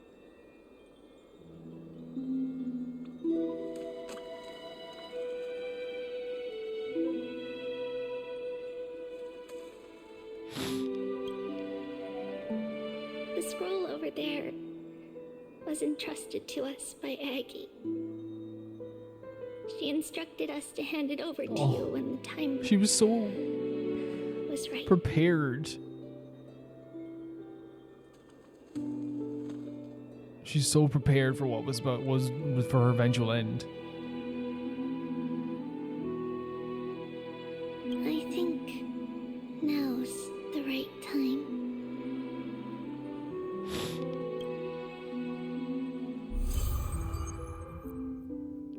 Wait, is this another one of the Nameless Recollections added to it as well?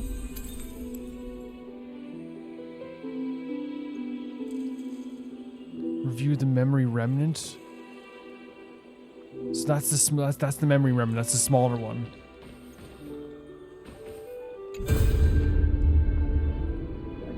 No. Oh, we have to.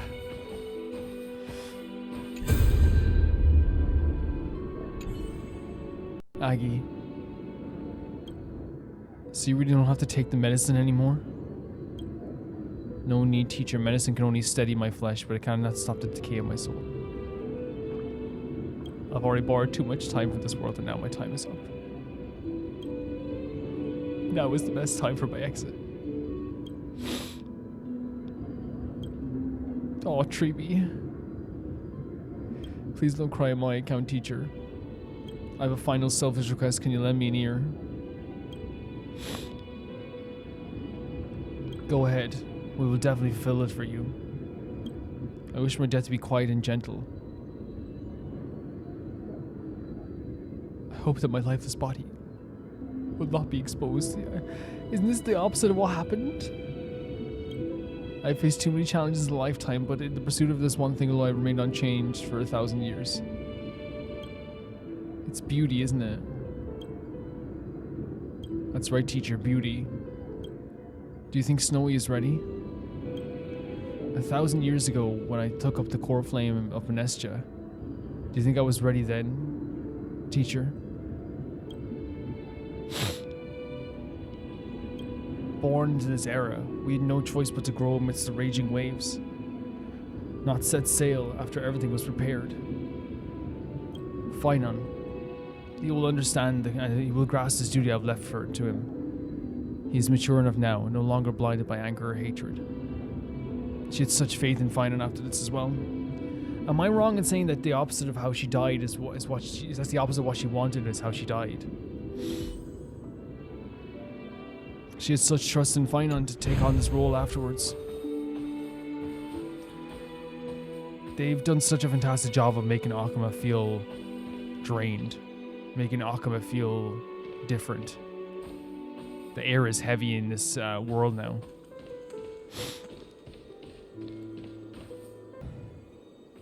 Are we ready for this? Finon, my humble student, my trusted colleague.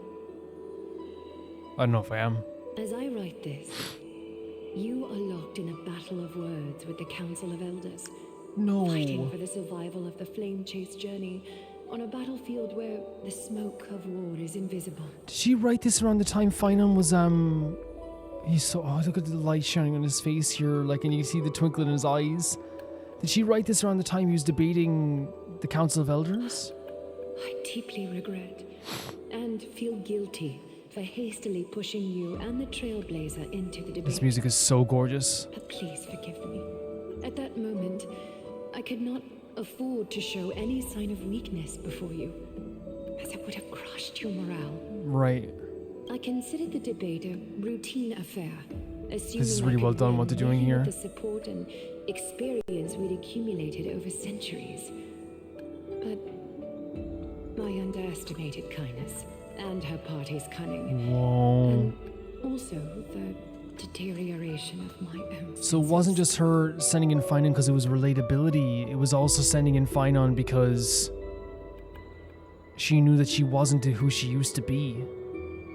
So she sent in Finon to kind of be someone who had his senses with him fully. The trap was likely set by the debater Calictus. He had prepared a severed golden thread in advance, revealing it to the public when Kindness was faltering in the debate. He claimed I was reading everyone's thoughts with the golden thread to cheat in the debate. I could have countered that low tactic in 100 ways. But my words slipped out before I could even think about them.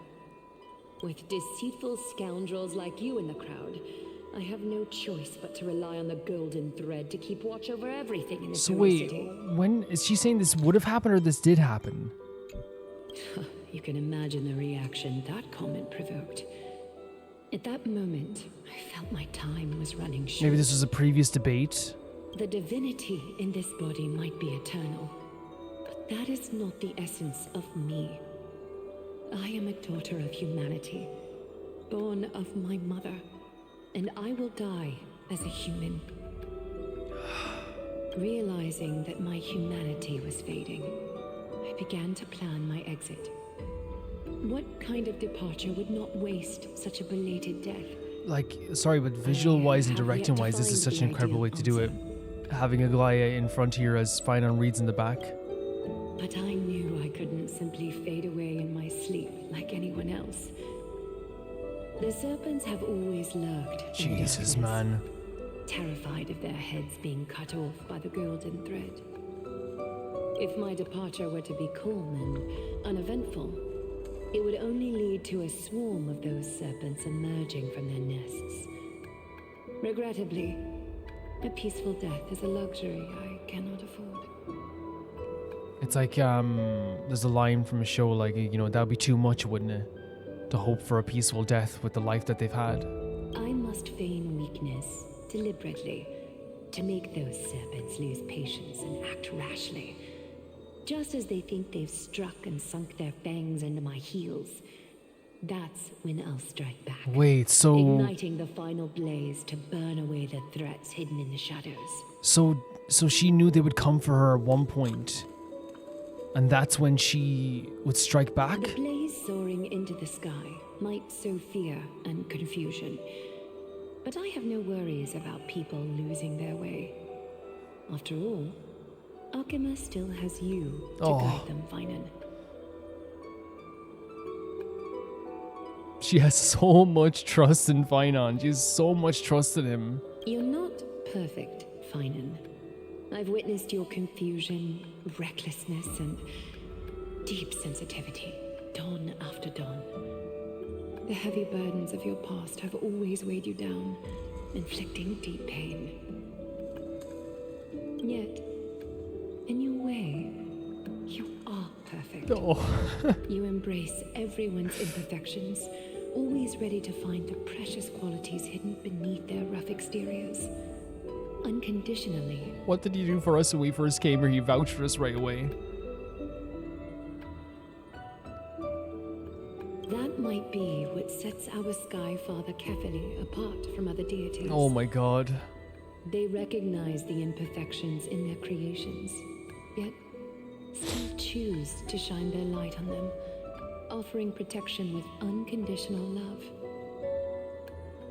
Finon, while you zealously pursued strife, believing it to be your destined path, from the very beginning, my thoughts have never changed. You are the destined world bearer of Amphoreus, the gate to Amphoreus' future. This feels like that moment in the movie when you find out someone's the heir to the throne, you know? It's like, this whole time Aglaea's felt this way. And it's so interesting that, like, when he was going after the Strife Titan, you know, as I said, she had her fingers crossed. Please don't get it. Please don't get it. Please fail. Not because she didn't believe in it, but because she believed he was meant for something bigger. The gate to Amphoreus' future. Anaxagoras saw this as well. The faith that she has in him to leave now, and because she knows that he has the world in his hands now. Go, complete the flame chase So journey of the beautiful prophecy. but sad. Ignite the stars, and inspire hope in the hearts of humanity. I will be waiting at the end of the West Wind, looking forward to the miracle you will create.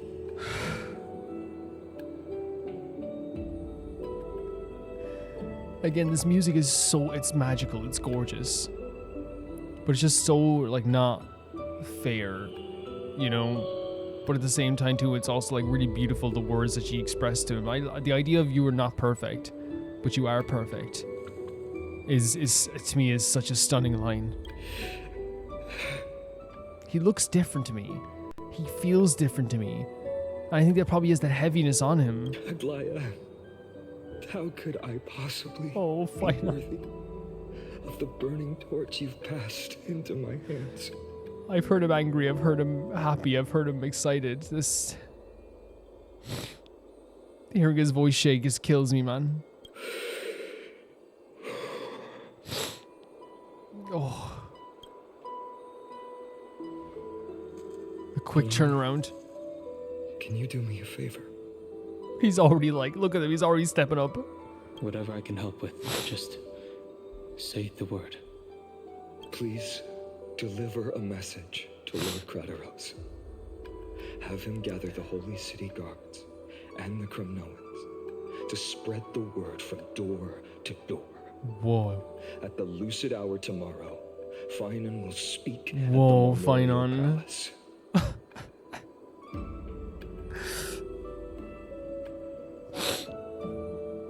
Oh my god. He's already stepping up. Urge everyone who has concerns about the Holy City's future and the Flame Chase journey to attend this gathering. Tell them Aglaea has left Amphoreus the seeds of hope. Understood. This is going to be huge.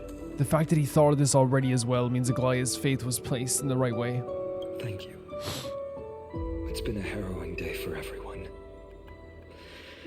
Please make sure to rest well and collect your thoughts. Yeah.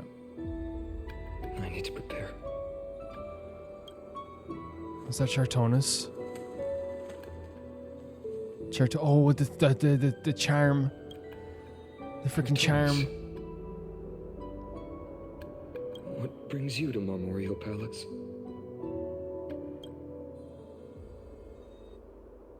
I plan to get everything settled before coming to see you. Is there something urgent, Chartonus? He's already like being like the leader now.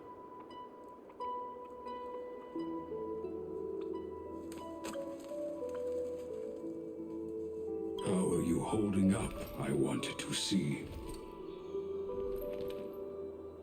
Better than I expected, you seem. There's no room for doubt anymore. It's time to take action and show everyone that the leadership of the Chrysos heirs is still strong. I'm so proud of him, but like, I hope that he's able to come to terms with his sadness as well. Right, your assessment is. Now, here, take this. Whoa, the sword. You've completed it.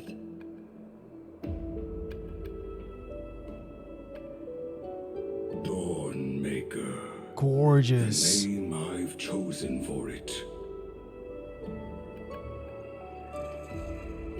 Before dawn, prepare for battle. For tomorrow, wield your sword. Befits your stature, it does. Oh. Chrysos heir. This is a tale as old as time, a new leader getting a new weapon, a symbol of his new leadership, his new status. Dawnmaker. It's so poetic. Unbelievable. You've never seen that black-clad swordmaster. You've recreated this so precisely, just from what I described. Precise, your description. Imbued it with the power of dawn I already have. Guided by your will, gleam with golden flames, its blade will It's so interesting that Chartonus has always been like another pillar of this world, where it feels like the world keeps turning, but Chartonus is always going to be there as this like wise, you know, blacksmith to give like not only just advice, but like this is motivational in a lot of ways too. Wield it. May triumph always be yours. Thank you, Cartonus. I will use this sword to protect the beings of Amphoreus. Another thing there is. The charm, look, it's glowing as well. Stored here, the remnants of Aglaea's divinity are. Shook. This was her commission. Her death she had long foreseen. Yeah. We 100% have got that vibe now. She knew that she was going to die, or like she felt like it was coming up to her time for sure. Can she still hear us?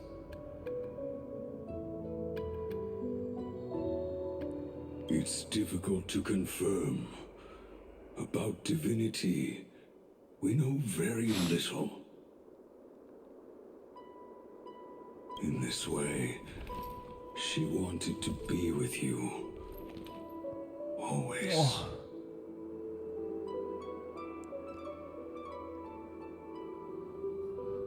I've never felt so like emotionally exhausted. I understand. Let me keep it. With this, I'll have another constant companion by my side.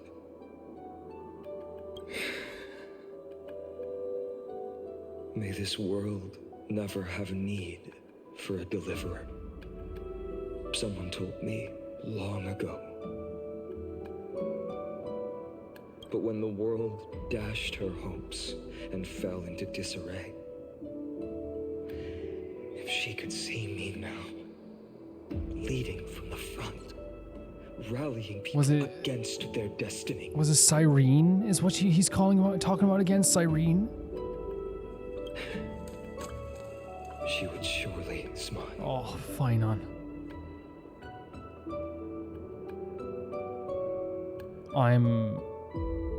I'm so proud, but like you understand when I say like there's pride there, but it's still at the same time like it hasn't settled in yet. It just hasn't.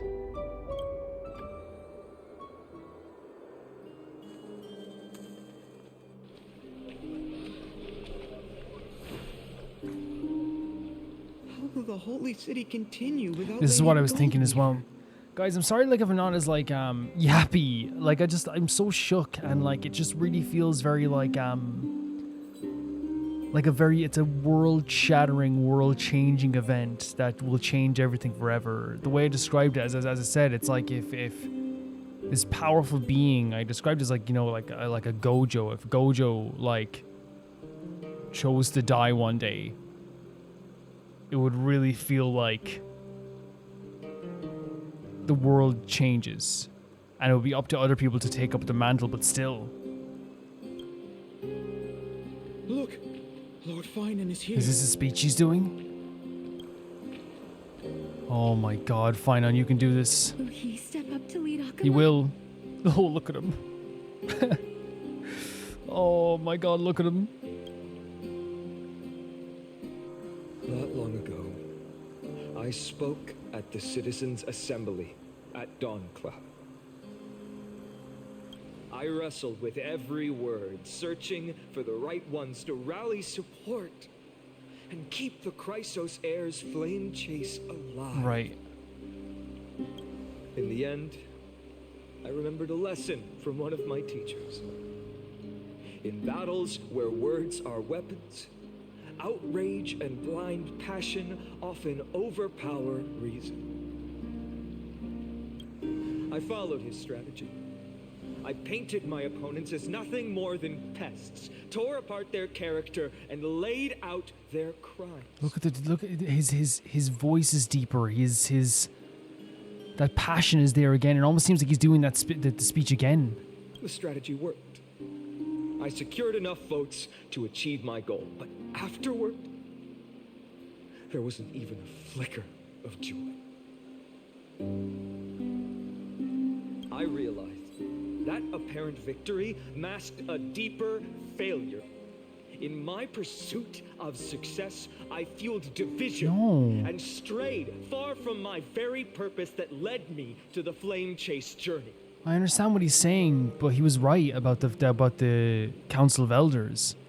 But I think what he's saying is with his words of his vitriol and the words he's saying, it made the people who supported that then have a hatred towards the Chrysoseirs even more. But this journey was supposed to unify, not divide, to strengthen us, not weaken us. It was the gold thread that mended our rifts in the past. Some saw it as a means of surveillance, a tool of control. But no one can deny that it was Aglaea who held this city and even this shattered world together. 100%. 100% fine on. Now she is gone. Yes, as you have heard, the demigod Aglaea, who guarded the holy city for a millennium, has indeed fallen. And they're confirming it now as well. I'm glad he said that she held the city together because it's true. Who murdered Lady Goldweaver? Do we say the truth? Find the murderer. Make them I agree. pay. I agree.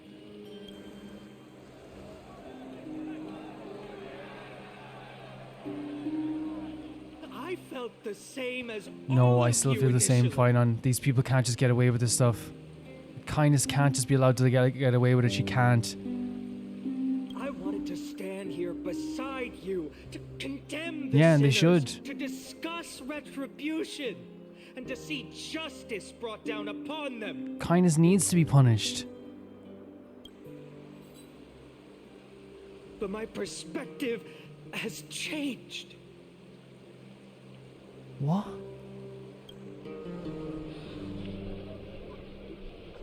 The golden threads that once bound this city have unraveled. Yet no one is celebrating their freedom from control. In the empty markets and bath chambers, one feeling lingers. Unease. Deep down, we all know the last safeguard against the harm we may do to each other is gone. No divine power will protect us from the malice in our hearts. From now on, only the moral code we choose to uphold for ourselves will stand between us and the abyss. Is he literally saying because the golden threads are no longer there to keep us truthful, to punish us, to do all this stuff, we just have to do this on our own moral code, on our own standing? Finon has a way with words. There's something special about a man with letters. Indeed. I wasn't going to tell Mem to shush. Flame Chase journey is nearing its end. With only one Titan left for the Chrysos heirs to conquer. Aquila. There it is. The one, honestly, the most dangerous, the one that's been built up in such a dangerous way. Before I rise to the skies, I challenge you. Cast out the shadows and malice within your hearts. Let your spirit shine brighter than the sky itself. Fine on. Let me bear witness. Even without the divine authority of Fine Rome, on. Akima will remain a sanctuary in these end Whoa. times. A place for the kind people Aglaea dreamed of. The kind of people foretold in prophecy. The emotion in his voice as well. The projection. A better people. Oh my god, fine on. Better people. Oh. To have people chanting better people in the crowd, man. Maybe it's just the world we live in now, but like it's rare to see it. You know what I mean? You know what I mean? Like this, we'd never see this nowadays. You know? Oh, look at the two of them. He literally just asked everyone to be better people, and they're chanting it. Like, I know, like it is like comparing our world to this world, but like we could never just have a chant that is about people being better people. I appreciate. That's so your beautiful. willingness to accept the challenge. You have reminded me that Aglaea left me perhaps the simplest duty in the world. To bear the burden of creation, I need only to give one thing. It's a gift she once gave me without hesitation, and now I share it with each of you. Unshakable faith. He's giving, this is interesting. I'm giving you unshakable faith. I'm not asking for faith. That's the difference. I'm giving you faith. There's still a long way to go before Amphoreus is reborn. But we will not forget the past as we move forward. For the memories of Amphoreus will always benefit future generations.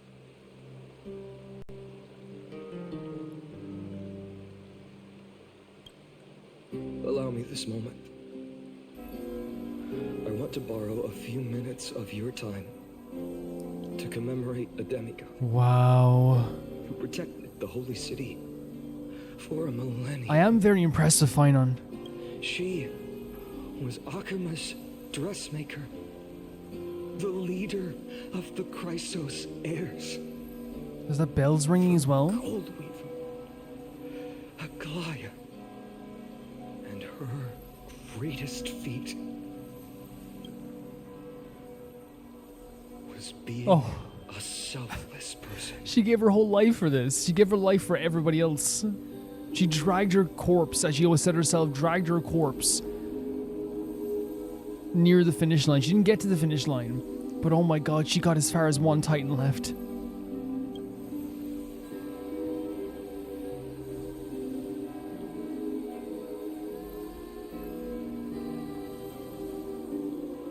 This music.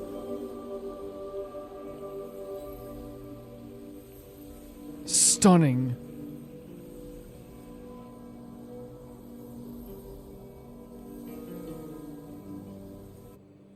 That singing sounds so familiar.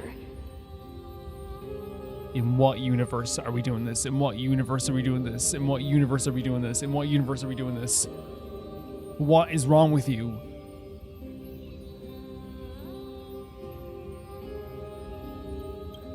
That's our song. And Snowy used to love it. Oh, stop. Why are we... It's too much. Yes, Lady Trian. For that child filled with anxiety.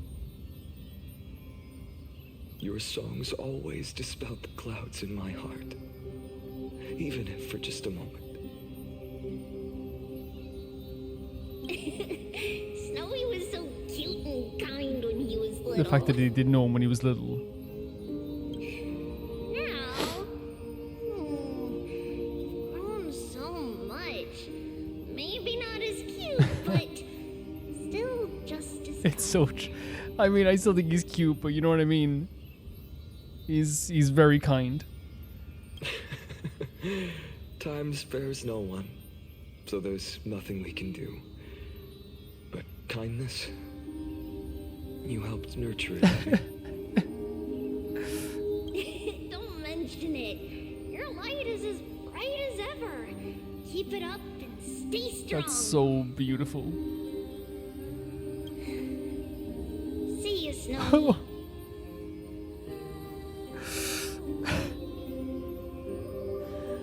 This music is absolutely gorgeous, by the way. This whole scene is gorgeous, but like they need to stop. They need to stop. Lady Tree. Oh, we're not saying goodbye to everybody in the video. Why? I heard what you said. Are you suggesting the debate tactics I've taught you are nothing but sleight of hand? Not at all, Professor Anaxa. Honestly, without those techniques you taught me, The flame chase journey might not have survived. It was going to end, let's be honest here. He swayed a lot of people that day. Good thing your head's still clear. The Chrysos heir of Kefali. I had no idea you had it in you while I was drilling those formulas in your head in class. All the way back then, I guess.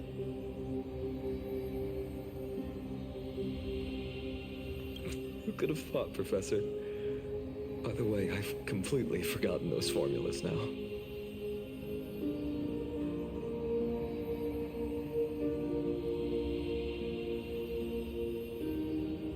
This is something so simple, but it means so much, right? The life that he's led.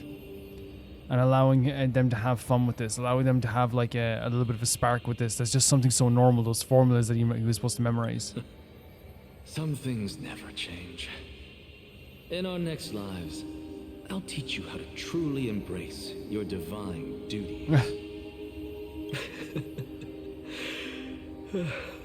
I don't want to about Aglaea. It's like, I love him as a character. But what they do here is so charming and so smart to me. It's that they never make it so that like it's depressing when he's leaving, or like, because it's like he wouldn't want that, in my opinion. And so like every time I talk to him, I feel so at peace. Goodbye. You know what I mean? I don't feel like crying, I feel at peace. Now we're going on to Castros, who will destroy me. Miss Castros? Aren't you going to say something? Lord Finan, you have always been so approachable. Ever since we first met, you've seen me as a friend. It was the first time I understood what everyday friendship was like. Oh, freaking hell.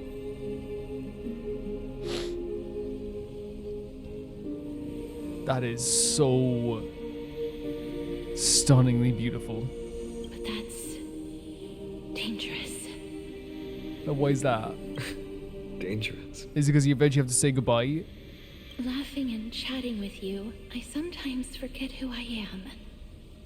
And for someone with my kind of power, that's a real hazard. If we remember, Castros felt so like she felt cold her entire life. So these moments she spent with Finan, she felt for like a bit that she was not herself. That she could, you know, that she was warm. I hadn't thought of it that way. Sorry, I forgot to consider your perspective. Please, no apologies. Despite everything, thinking back on the times we spent together makes me really happy. I hope. It makes me freaking depressed that I didn't get to see you guys when you were at this point. I feel the same. It makes me so depressed thinking about it. Goodbye, Finan. I love that it's not, it's lovely. I love that that's a lovely way to talk about this, that you made me feel like I understood what friendship was. That's lovely. Goodbye, Castros. That's lovely. And now we have this. Aglaea. Remember, Finan, after completing the flame chase, leave the decision to initiate the miracle of Genesis to the Amphoreans. Like democracy? The Chrysos heirs are the executors of the prophecy, yet they, the people, are the true masters of this world. Rest assured, I always keep your teachings in mind. The difference between a presumptuous hero and a tyrant is a fine line. And that's the thing, it's like we can... What she's trying to embed into his head here, and it is embedded into his head here, is the idea that like, you know, just because you're doing something good doesn't mean that's the, you know, the people should still get to decide. Because while like it would be in their benefit in some way, right? It still should be up to the people to decide if they're doing this or not. Well said. You've got a good memory. Hell yeah. It's late. Anything else you'd like to add? Anything else? Even in your imagination, I'm not one to show my vulnerable side. And he's holding, I just realized he's holding that sword as well. No worries. I've long understood how difficult it is for you to open up completely. Thank you. for bringing me here, Aglaea. You saved me.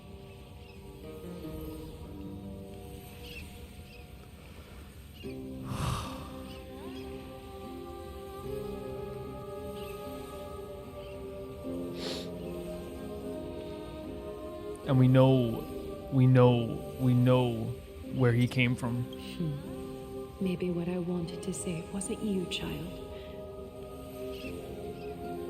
but this crumbling world. You still saved him. You still saved him. Goodbye, Finan. Goodbye, Aglaea. It just goes like all the people that he said goodbye to, all the people that are gone, all the Chrysosairs that are gone. And yes, there's still people there, there's still Chrysosairs there, yes, still Estelle and Danhong. But man, the amount of people they've lost on this journey so far is crazy. Did you forget me? What the hell? Forget you. Like I'd ever. Oh, how could he ever forget about you? What the hell? We aren't parting ways forever. You're just off to guard the gates at Castrum Kremnos. Yeah. Let's not make this a tearful farewell. But they were the closest. You know just how to make a person uncomfortable. I have a feeling we'll meet again in this lifetime. Let's have another showdown then. Deliver. Why are we saying this lifetime? Say tomorrow or something. Jesus Christ. That's very confident of you. I've changed since then. Have you seen this sword? It's a masterpiece freshly forged by Cartonis. A bold statement for a mere mortal who hasn't yet claimed the power. He still has something on him, right? He's a little half Kepeli, you know? See you around. Finding of Ides Elysiae. It's a date, Mightymouse. Oh my. It's not even implied anymore. What a poignant, yet splendid journey. Is that Mem? And it's still not over yet, is it? That's not Mem. Yes. It's Cyrene. I was right. In the end, you did become the deliverer in this story. A lot has changed while you were away. I've met so many people and tried so many things. I've found new resolve. And I've let go of some attachments. It's a long time ago since he's last saw Cyrene. I'm not the same person I No, used to for be. sure not. For sure not. But to me, you've never changed at all, Finan. Oh man. That's where we're ending that? Days later at Dawncloud. You need to give me some breath here. You need to give me, like Honkai Star, you need to. Different kinds of memories. I remember you could see the Gold Weaver sign from here, all the way down the mountain. But my eyes aren't what they used to be 1,000 years ago. 1,000. Cypher, you... seamstress. The voice. Does Aglaea have any treasures so rare that not even your... I mean, our shop... Our shop, she's saying now.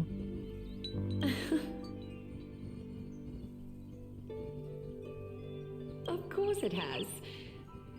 I heard there's a gem of all worlds hidden somewhere in Dawncloud. Apparently, it's a piece that fell out of the Dawn device.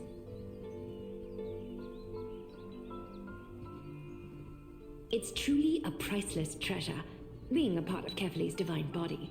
Even I, the Gold Weaver, cannot witness its glamour.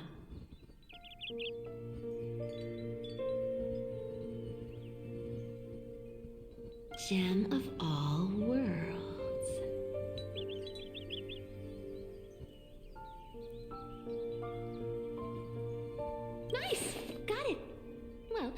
please keep looking after the shop while I... Let me guess, Cypher. You're probably already plotting to sneak over to steal that gem, aren't you? She's so adorable though with the hood and everything. And your next move is probably trying to sell it to the highest bidder, then distribute that money to the poor and the refugees in the Holy City? Hell yeah, awesome. Cypher's awesome. Look, seamstress. Are you sure you aren't peeking into my head with your golden threads? You might be skilled at covering up lies, but your compassion is all over your face. And we know this. Plain as day. We know she cares. We know she's always cared. Don't lie to yourself. Do you honestly think this is the right thing to do, Cypher? I'd be terrible, wouldn't I? I'd be terrible parent supporting this. Go and steal it. Go on. What else am I supposed to do? That's the only thing I can do with my power. So she ties her powers to stealing and theft. You keep talking about how I have the potential to become a good person. Or even what people call a hero. But I don't know what I need to do to get there! I can't weave golden dresses like you. I can't sing as well as Miss Hyceelins. And I definitely don't know as much as Big Sis Treeby. Oh my god. And again, there's that comparison to the other Chrysosaurs, right? What you can do, what... there's Hyceelins again. And what Treeby can do as well. The only things I'm good at are the underhanded street smarts that no one even respects. She feels that people look down on what she can do, right? Which is very, like, it's very sad that she's thinking this way. It's very sad. But I still want to be... Oh, Cypher. worthy of you. I want to prove that you've made the right choice. Even thieves can dream. Right? Cypher, that's not at all what Aglaea has like in store or mind about this. It's not about like proving yourself to Aglaea at all. At all. At all. I know, Cypher. I know.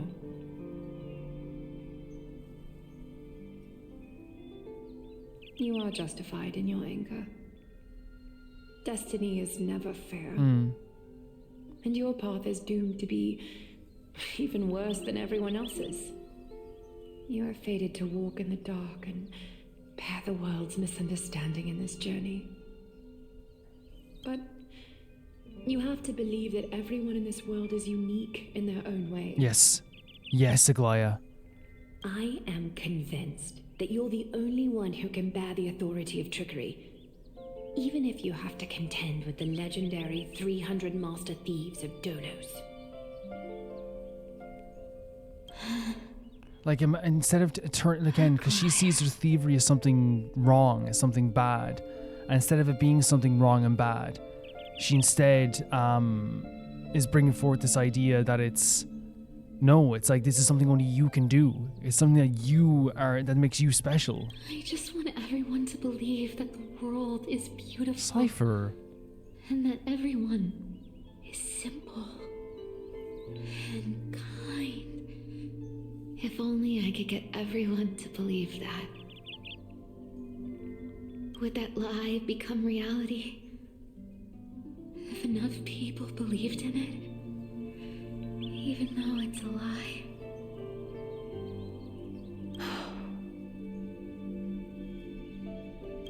Lies will always be lies, Cypher. But sometimes they can be more noble than the truth. Okay. It's very sad that Cypher felt that way, but I'm glad Aglaea said that to her as well. I'm really, really glad. Are you really planning to just stand there forever? Honestly, sneaking around doesn't suit you, Deliverer. I never thought I could slip past your sharp ears, Miss Cypher. I just didn't think it'd be right to interrupt when you're obviously lost in thoughts. Still as charming with your words as ever, boy. Your speech at the public baths wasn't half bad, I'll admit. It managed to touch my heart. Just a smidge. Just a tiny smidge? Thank you. I had a feeling back then that you were in the audience. Intuition certainly is a thing of wonder. Oh, and you didn't call me out on the spot. You waited all this time to tell me. He knows that you don't like being cornered. He knows you're a cat. He knows you're a cat at this stage. Well, I thought you'd need some time to yourself after she passed away. The irony of the game, by the way, constantly saying to people, get some rest. You might need some time to yourself. Player who's devastated, keep it coming. You know, like it's like, hey, Stell, make sure you get some rest before tomorrow. Cypher, you needed some time alone. Player who's playing this, who loves all these characters, I'm gonna jab the knife even deeper every 2 minutes. How about that?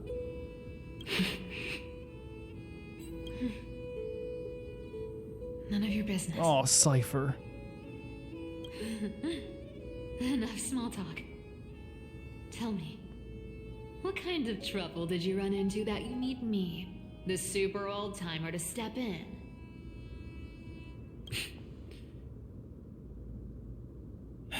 We've only met a couple of times, but you've always gone straight to business. I respect that about you, old-timer, so I'll cut to the chase. Old-timer is also crazy. You're probably aware that Aglaea has earned the support of the entire city for the Chrysos heirs. Everyone believes that she died at the hands of council members who were against the flame chase.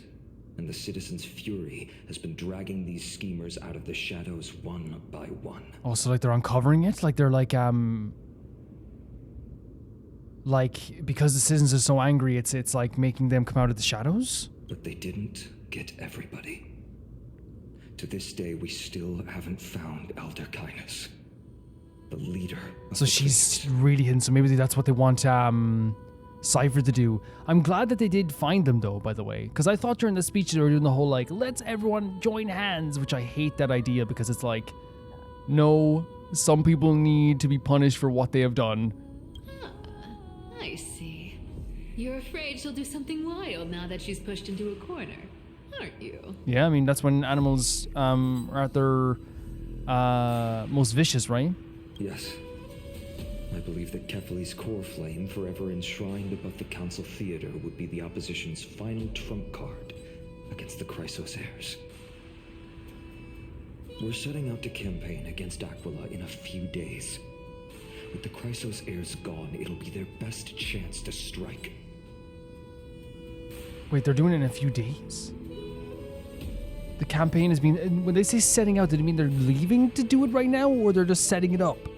You think those desperate dogs will try to snatch the core flame while you're gone? I mean, they are desperate, and they are dogs. So, you want me to give them a nice long walk while you're away? Oh, right. like a protection while they're gone? That's actually really smart. You sure saw right through me, Miss Cypher. I know exactly what you can do. Godlike speed, perfect disguises, untraceable movements, and that most enigmatic authority of trickery. I have only one request. Please, use whatever tricks you need to protect Kefali's core flame. Even if you have to deceive the rest of the Chrysos heirs. Wow. This is very Aglaea, right? Do you think... I think this is very Aglaea in a way for finding to do this. Uh-huh. Hey, Deliverer. Do you honestly think that there's no way I'll turn you down? Do you even have any plan Bs if I decide to no bat on this? I think Finance has a bit of a read on you. As the demigod of trickery, there are no other trump cards in the world that can outrank you. I'm sure you know the answer to your own question, Miss Cypher. Wait, as well, this is similar to what Aglaea... It's like, hey, there's no one else that can do this but you. There's no other card that outranks you. What confidence. You talk as if you have everything in the palm of your hand. Huh. So you did learn a thing or two from her. I'll give you that. Then let me tell you something you don't know. The Flame Reaver. They've been watching Akama closely. So she's well aware that he's nearby, I guess. You mean? Yeah, terrifying. Bet you didn't expect that, huh? I've been tracking them all this time. Oh, Cypher. And this is my conclusion. That lunatic may have lost their mind, but they're no fool. Why do you think they haven't made a move on Akama yet? So there's still, it's like, and I love that she's saying this. Like, first of all, it shows that she cares. It shows that she's actually like, you know, interested in what's happening with the Flame Reaver. But it also shows as well that like the Flame Reaver isn't just a mindless creature destroying things. It seems. Professor Anaxa once analyzed this. He thought it was probably because Kefali's core flame was protected by the Council of Elders' secret arts. Ha! Secret arts, my foot. I could break those mechanisms with the flick of my finger. Allow me to let you in on the actual secret. They probably held off from attacking Akama because the Seamstress's defense network was way tougher than you thought. So this makes it like way more likely that it'll attack now. Now that she's gone, and you're heading out to battle the Eye of Twilight, with the city's defenses in shambles.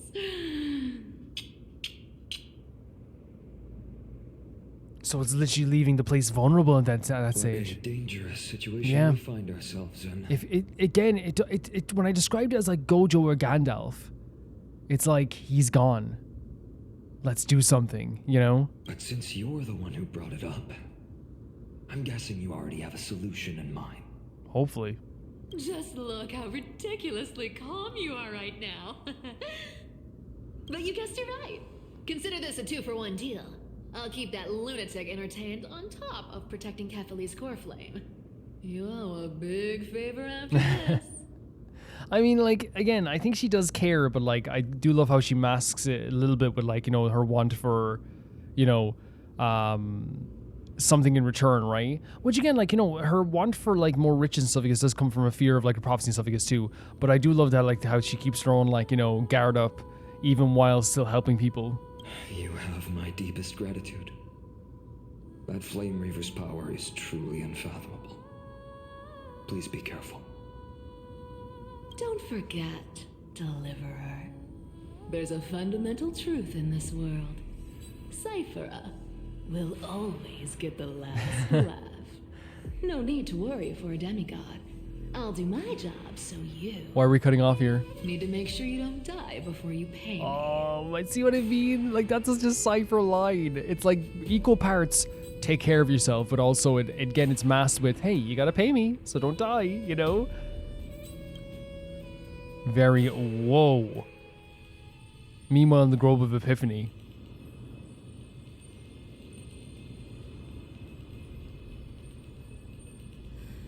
I'm back. You okay, Hyacinth? I've been trying to stay away from here since the Black Tide destroyed the grove. And through that, stay away from the memories that might make me sad. But let's listen to The Hyacinth. wind keeps pulling me back. Maybe that's the Twilight Courtyard's duty, after all.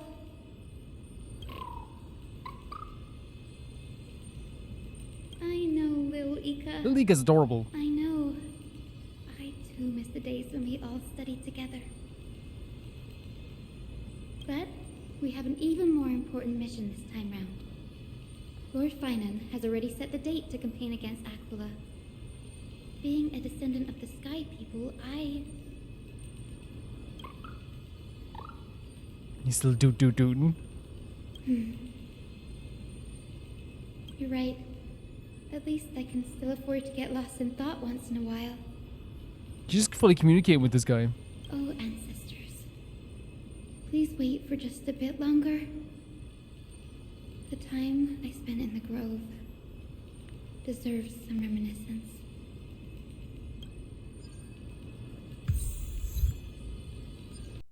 Hi everyone, it's Calvin from the future here to say that there's a part of this whole thing that I didn't talk about as much as I should have. You'll hear me in this video kind of say that, oh, Aglaea did this because she was so close to her death. She kind of knew this was going to happen. She wanted Finan to take over. But I think it's also a ultimate kind of like proving of kindness wrong in a lot of ways. Kindness would always say that Aglaea actually doesn't care about the people. but in reality she threatened the people and that little girl especially to Aglaea so that she would stand down. And I do think that a lot of Aglaea accepting her death did come with that as well, where while it was the fact that she felt like she was dragging her corpse all the way to the finish line of this flame chase journey, I do think it's important to note that Aglaea definitely did care about her people a lot and made a sacrifice for them as well. It was hard for me to yap during all that stuff there, kind of, because it felt like at times that like my mind was just so fried about what was happening and I felt so sick about what was happening. But I don't think that's like entirely unintentional in terms of like what they were trying to do with that. For me personally, it was a different goodbye than any other character that we said goodbye to, because I think what's really fantastic about the way they've done this is the characters are so varied and interesting in terms of the Chrysos eras that every goodbye is so different in this game. We started off honestly like with Cypher pilfering Styxia, and honestly like it wasn't a situation where I was thinking that this was going to relate. I thought maybe like at some point we're going to find some secret in Styxia, but in reality it kind of was a lead way to kind of show, I guess, Aglaea trying to communicate with Cypher in some way, and Cypher, you know, doing her thing, but kind of realizing Aglaea was, you know, following her and watching her and kind of infiltrating Bartholos in that way. And also we figured out that Bartholos is actually just Zagreus, apparently. Yeah, it's crazy. But it was an interesting scene because in that moment I think we kind of started to realize that that Aglaea might be gone. And it was hard to believe, but as I said, the emotions that we felt when we found out Aglaea was gone was more painful in a different way. Because Caster's pain was, this is a character I love dearly and I got close with. Saying goodbye to Midamos was like, I'm so proud of him, but at the same time, I'm going to miss him so much. Saying goodbye to Triana is like, this is so unfair. This should not have happened. It's so unfair. Saying goodbye to Anaxagoras, I'm so proud of him, and I'm not proud. I have such a, not pride, was it? I'm such a peace. I'm so at peace with him leaving. Aglaea's death was something that feels like it shook the world to its core and shook me. I feel like the wind changed. I feel like the energy changed. I feel like the whole world changed in one moment. It reminds me of, as I said, like in any story when like a main powerful character that's keeping everyone together dies, it changes everything almost instantly. And we saw that Cypher and Aglaea had this like very strong relationship, obviously like I think a very mother-daughter relationship. But then the tension started to rise with Don Hung, and Kratos telling Don Hung that she's gone, that Aglaea is gone. Then with Phynon absolutely destroying and beating the living hell out of those cleaners, but then the feeling of the pit in their stomach happens and it gets deeper. They were just holding them off so they could have Aglaea by themselves, and it's so disgusting to even think about. You know what I mean? It makes you feel icky. It makes you feel so horrible. And everyone rushed basically to get back to Akama. And that's when we found out that Aglaea, from my perspective, fell from the bats. Maybe it fell as in died. It could be that too. But she died in that moment and was pronounced dead by Hyacinth. To the point that like it's so interesting when they said like, you know, people didn't even know she had died because she's so powerful and so eternal that when she checked her pulse or whatever she did, no one really expected her to die. No one thought she was actually going to die. Even when they saw her body, no one's like, there's no way she could die. And that to me is shows the strength and the pillar that is, in my opinion, Aglaea. She is a towering force amongst this world that cannot be overstated how much of a powerful force she is in that world. How much lives she's influenced and how much she's done for this world. Fina described it perfectly. The idea of being selfless, the idea of dragging her corpse near the finish line so that she could make sure that Amphoreus was safe for as long as possible, but realizing her time was truly up. And we found out through this whole story, she knew she was going to die. She knew her time was up in her physical body. She knew that she didn't have a lot of time left. And part of that was because she started to realize she was losing her way. She was getting more angry. She was not being able to counter the Council of Elders like she used to. She wasn't speaking in the way she used to. She wasn't able to find out that the cleaners were like right under her nose. But it seems that she did know that in the end, though, that they were trying to do something, right? She kind of, because she was like, I'm going to counter-strike against them in some way. So she had some idea. But people thought that she was her soul was thinning. She was fading away. And she wanted to leave the world for Finon, because in her view, this was a gift to the world that they can move on and have someone else to lead them. And as we found out later, Aglaea said, Finon isn't perfect, but he's perfect. Finon isn't this perfect human being, but he's a perfect person to carry the burdens of the world on his shoulders, because he does that in everyday life. He is the first person to pick you up when you fall. He's the first person to hug you when you need a hug.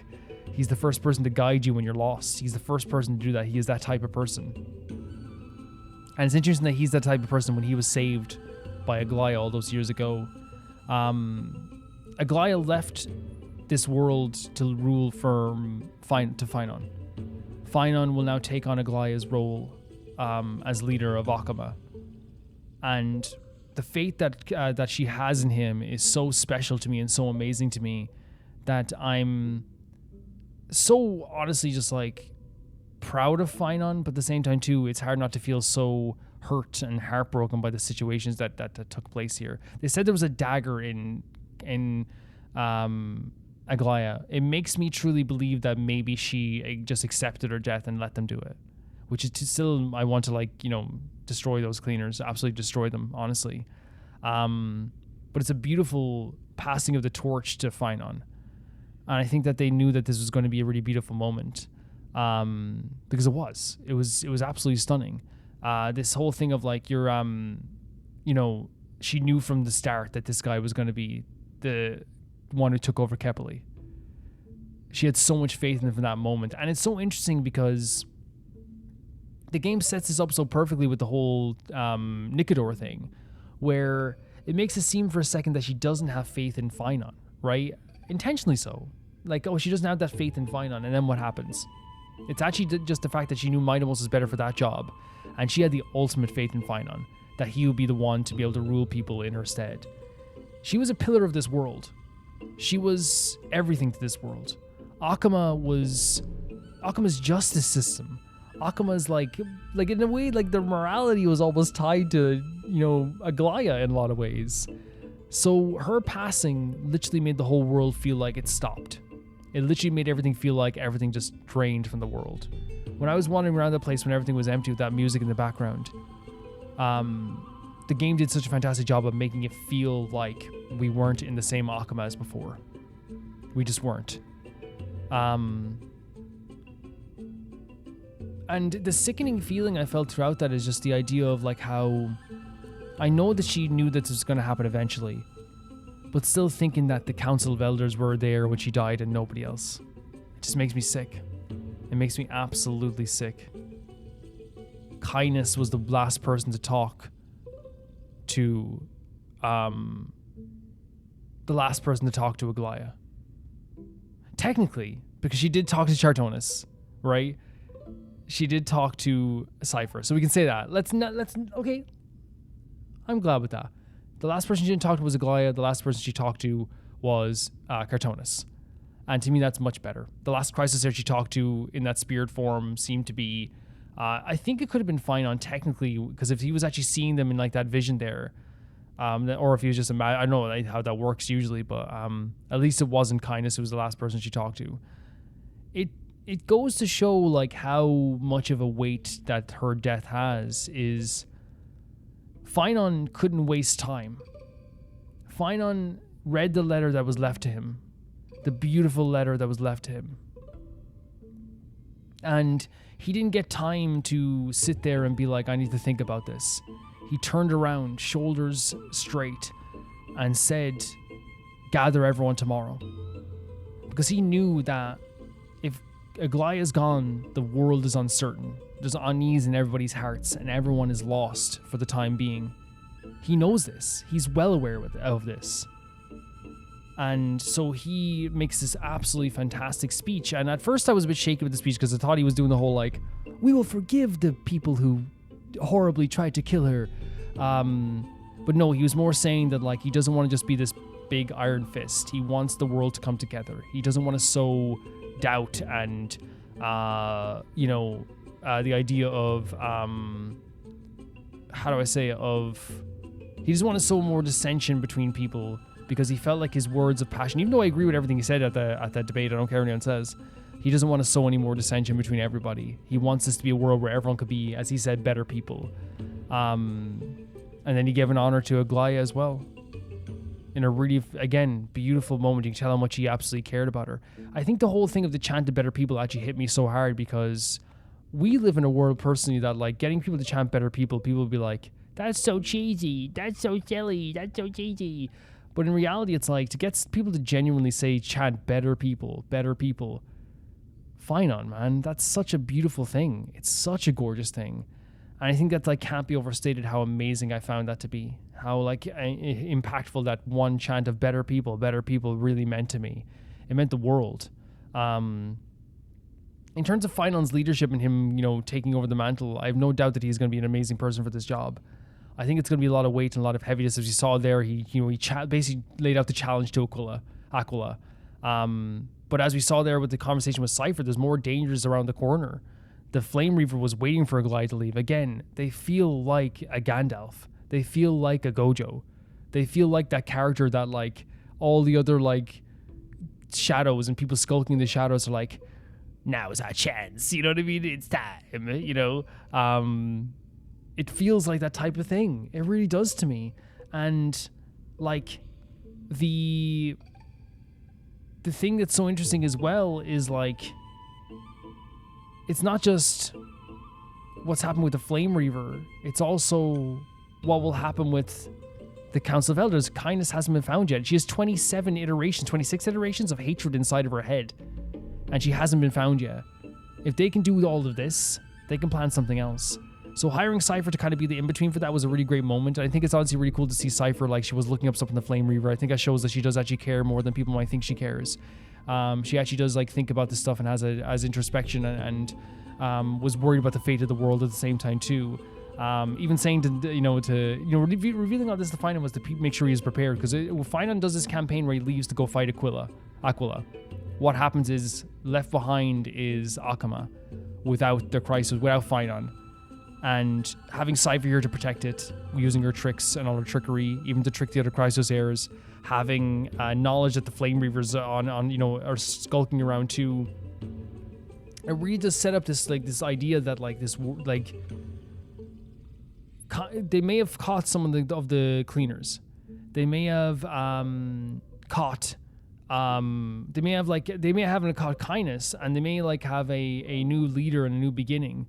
But the drama and the danger and the tough situations are just ahead of us. Flame Reaver, Council of Elders, Aquila. There's still so much there that is still a danger hanging over everyone's head. And Aglaea giving, that knucklebone trinket, wanting her to be with them at all times. Finon is carrying Aglaea with him. And while she couldn't drag her own carcass to the finish line, through all these dangers that are about to happen, through the Flame Reaver, Aquila, Council of Elders, all this stuff, he's dragging her with him. He's dragging her along. I think it's a really beautiful notion. It's just a stunning idea. It's a stunning thing they've done here. And I genuinely think that they, like, have a masterful grasp on the idea of the kind of, like, impact that Aglaea had on this world. And when I say they have a grasp on it, I think that they didn't underplay it, and they didn't make it too over the top where everyone was always like, Aglaea is my mother, Aglaea is like my mother. They just showed it over time how much Aglaea has done for this place and how much he cared about this place. Which made this even more impactful, which made me so sad during this, which made me feel sick during this. And you saw all the people that cared about her, Treeby, Finon, Stell, Dan Hong, even, like, all these characters, like, really, really devastated by this loss and really felt this loss. It's one of the most impactful episodes ever, just because I never felt so sick. And it was a sick feeling of, like, that shouldn't have happened and it feels terrible. It's the sickness knowing that, like, what they had done to her and what they had planned to do to her. But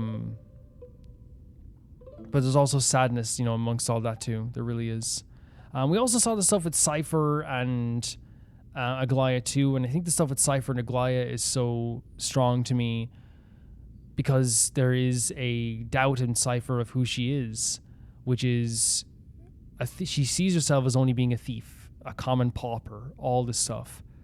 Whereas Aglaea turns around to her and not only gives her a place to stay, you know, despite what she might think her reputation is, what Cypher might think her reputation is, not only gives her a place to stay, but also lets her know, like, right away that, like, you know, it's not about, like, your reputation. It doesn't matter if you see yourself as less than because of your skills. Because she sees your skills as, like, I'm stealing stuff, I'm skulking around, I'm sneaky. But Aglaea said the right thing. You are literally the only person who can do this. Do you not realize that? No one else can do what you do. Nobody else. So how is that not a special thing? Everyone's special in their own way. And the relationship between them literally was, from what we saw, a character who saw themselves as less than because the world saw themselves as less than, and a seamstress who extended their hand and allowed Cypher to actually experience what it's like to be respected on a level that she deserves to be respected. Really. A really beautiful, like, way of showing that relationship too.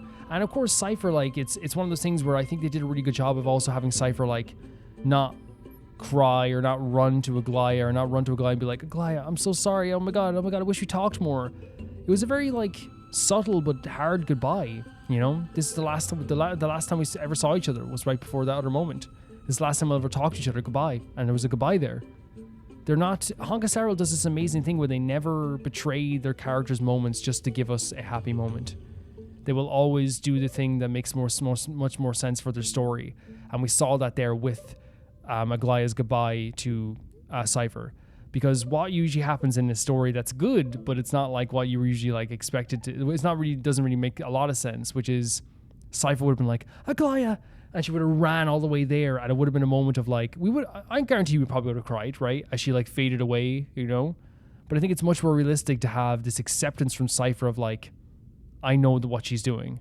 I know she's accepted her death. It's hard for me, but I know she's accepted it. I don't know, it's just way more, like, realistic and melancholic to me as well. It's just a really fantastic way they've done this story, and it's been heartbreaking, it's been brutal, it's been devastating, it's made me feel sick, but we're seeing the rise of Finon now, and I think they've actually done a fantastic job of, like, showcasing Finon's instant taking of this responsibility, while also still allowing him to feel those emotions. You could tell he was so sad as he was doing that speech, and his voice was shaking. But it shows that Aglaea had put her faith in the right place. She really had put her faith in the right place. This was a devastating episode, guys, with so many absolutely horrific and horrible things happening. It genuinely felt, until Finon stood up on the stage into that speech, it genuinely felt empty for a while. It felt so empty. I was, like, in such, like, a weird state where my stomach felt empty, I wanted to cry. It was so weird. I felt sick. It was so weird. Yeah, it was really, really weird. But we gotta move on. We gotta keep going with the story. We gotta keep chugging forward, I guess is what we gotta say, guys. And what I'm gonna say is, you might have noticed I removed the part where it says, will you be joining us? Just because I thought it was a little bit harsh compared to, like, because people said my voice is soft. So I don't want to, like, you know, compare it to my voice where it's like, will you be joining us? Which Fran's voice is soft too, but it's a little bit louder, I guess. If you want to get these videos early, it's the lowest tier on Patreon and YouTube members, that being the €1 tier or whatever that is in your currency. And you get these videos early. This video came out on Wednesday. And if you want to get your name in the text credits, it's going by right now on the screen. That is a €10 or whatever that is in your currency on Patreon and YouTube members. And if you want to get your name read out verbally as a shout out, that will be €15 or whatever that is in your currency. And that's the highest tier on the Patreon as well. I want to say a big thank you to the highest tier of my Patreon and my YouTube members. First, the patrons being Ty Pharaoh 2, Jamie Bull, Johnny the Banana, The Ghost of Inazuma, Felicious Felix, Yuld, Anusta, The Assassin, True Peanut Butter, Peter Shelson, Leon, High Kisperian, Jared Beanham, Neo Showerite, Leah 200, Malcolm Kunde, and at the top tier of my YouTube, Roll Grimmer 7, Blasco, and Lucinagi. I'll see you guys soon. Bye-bye.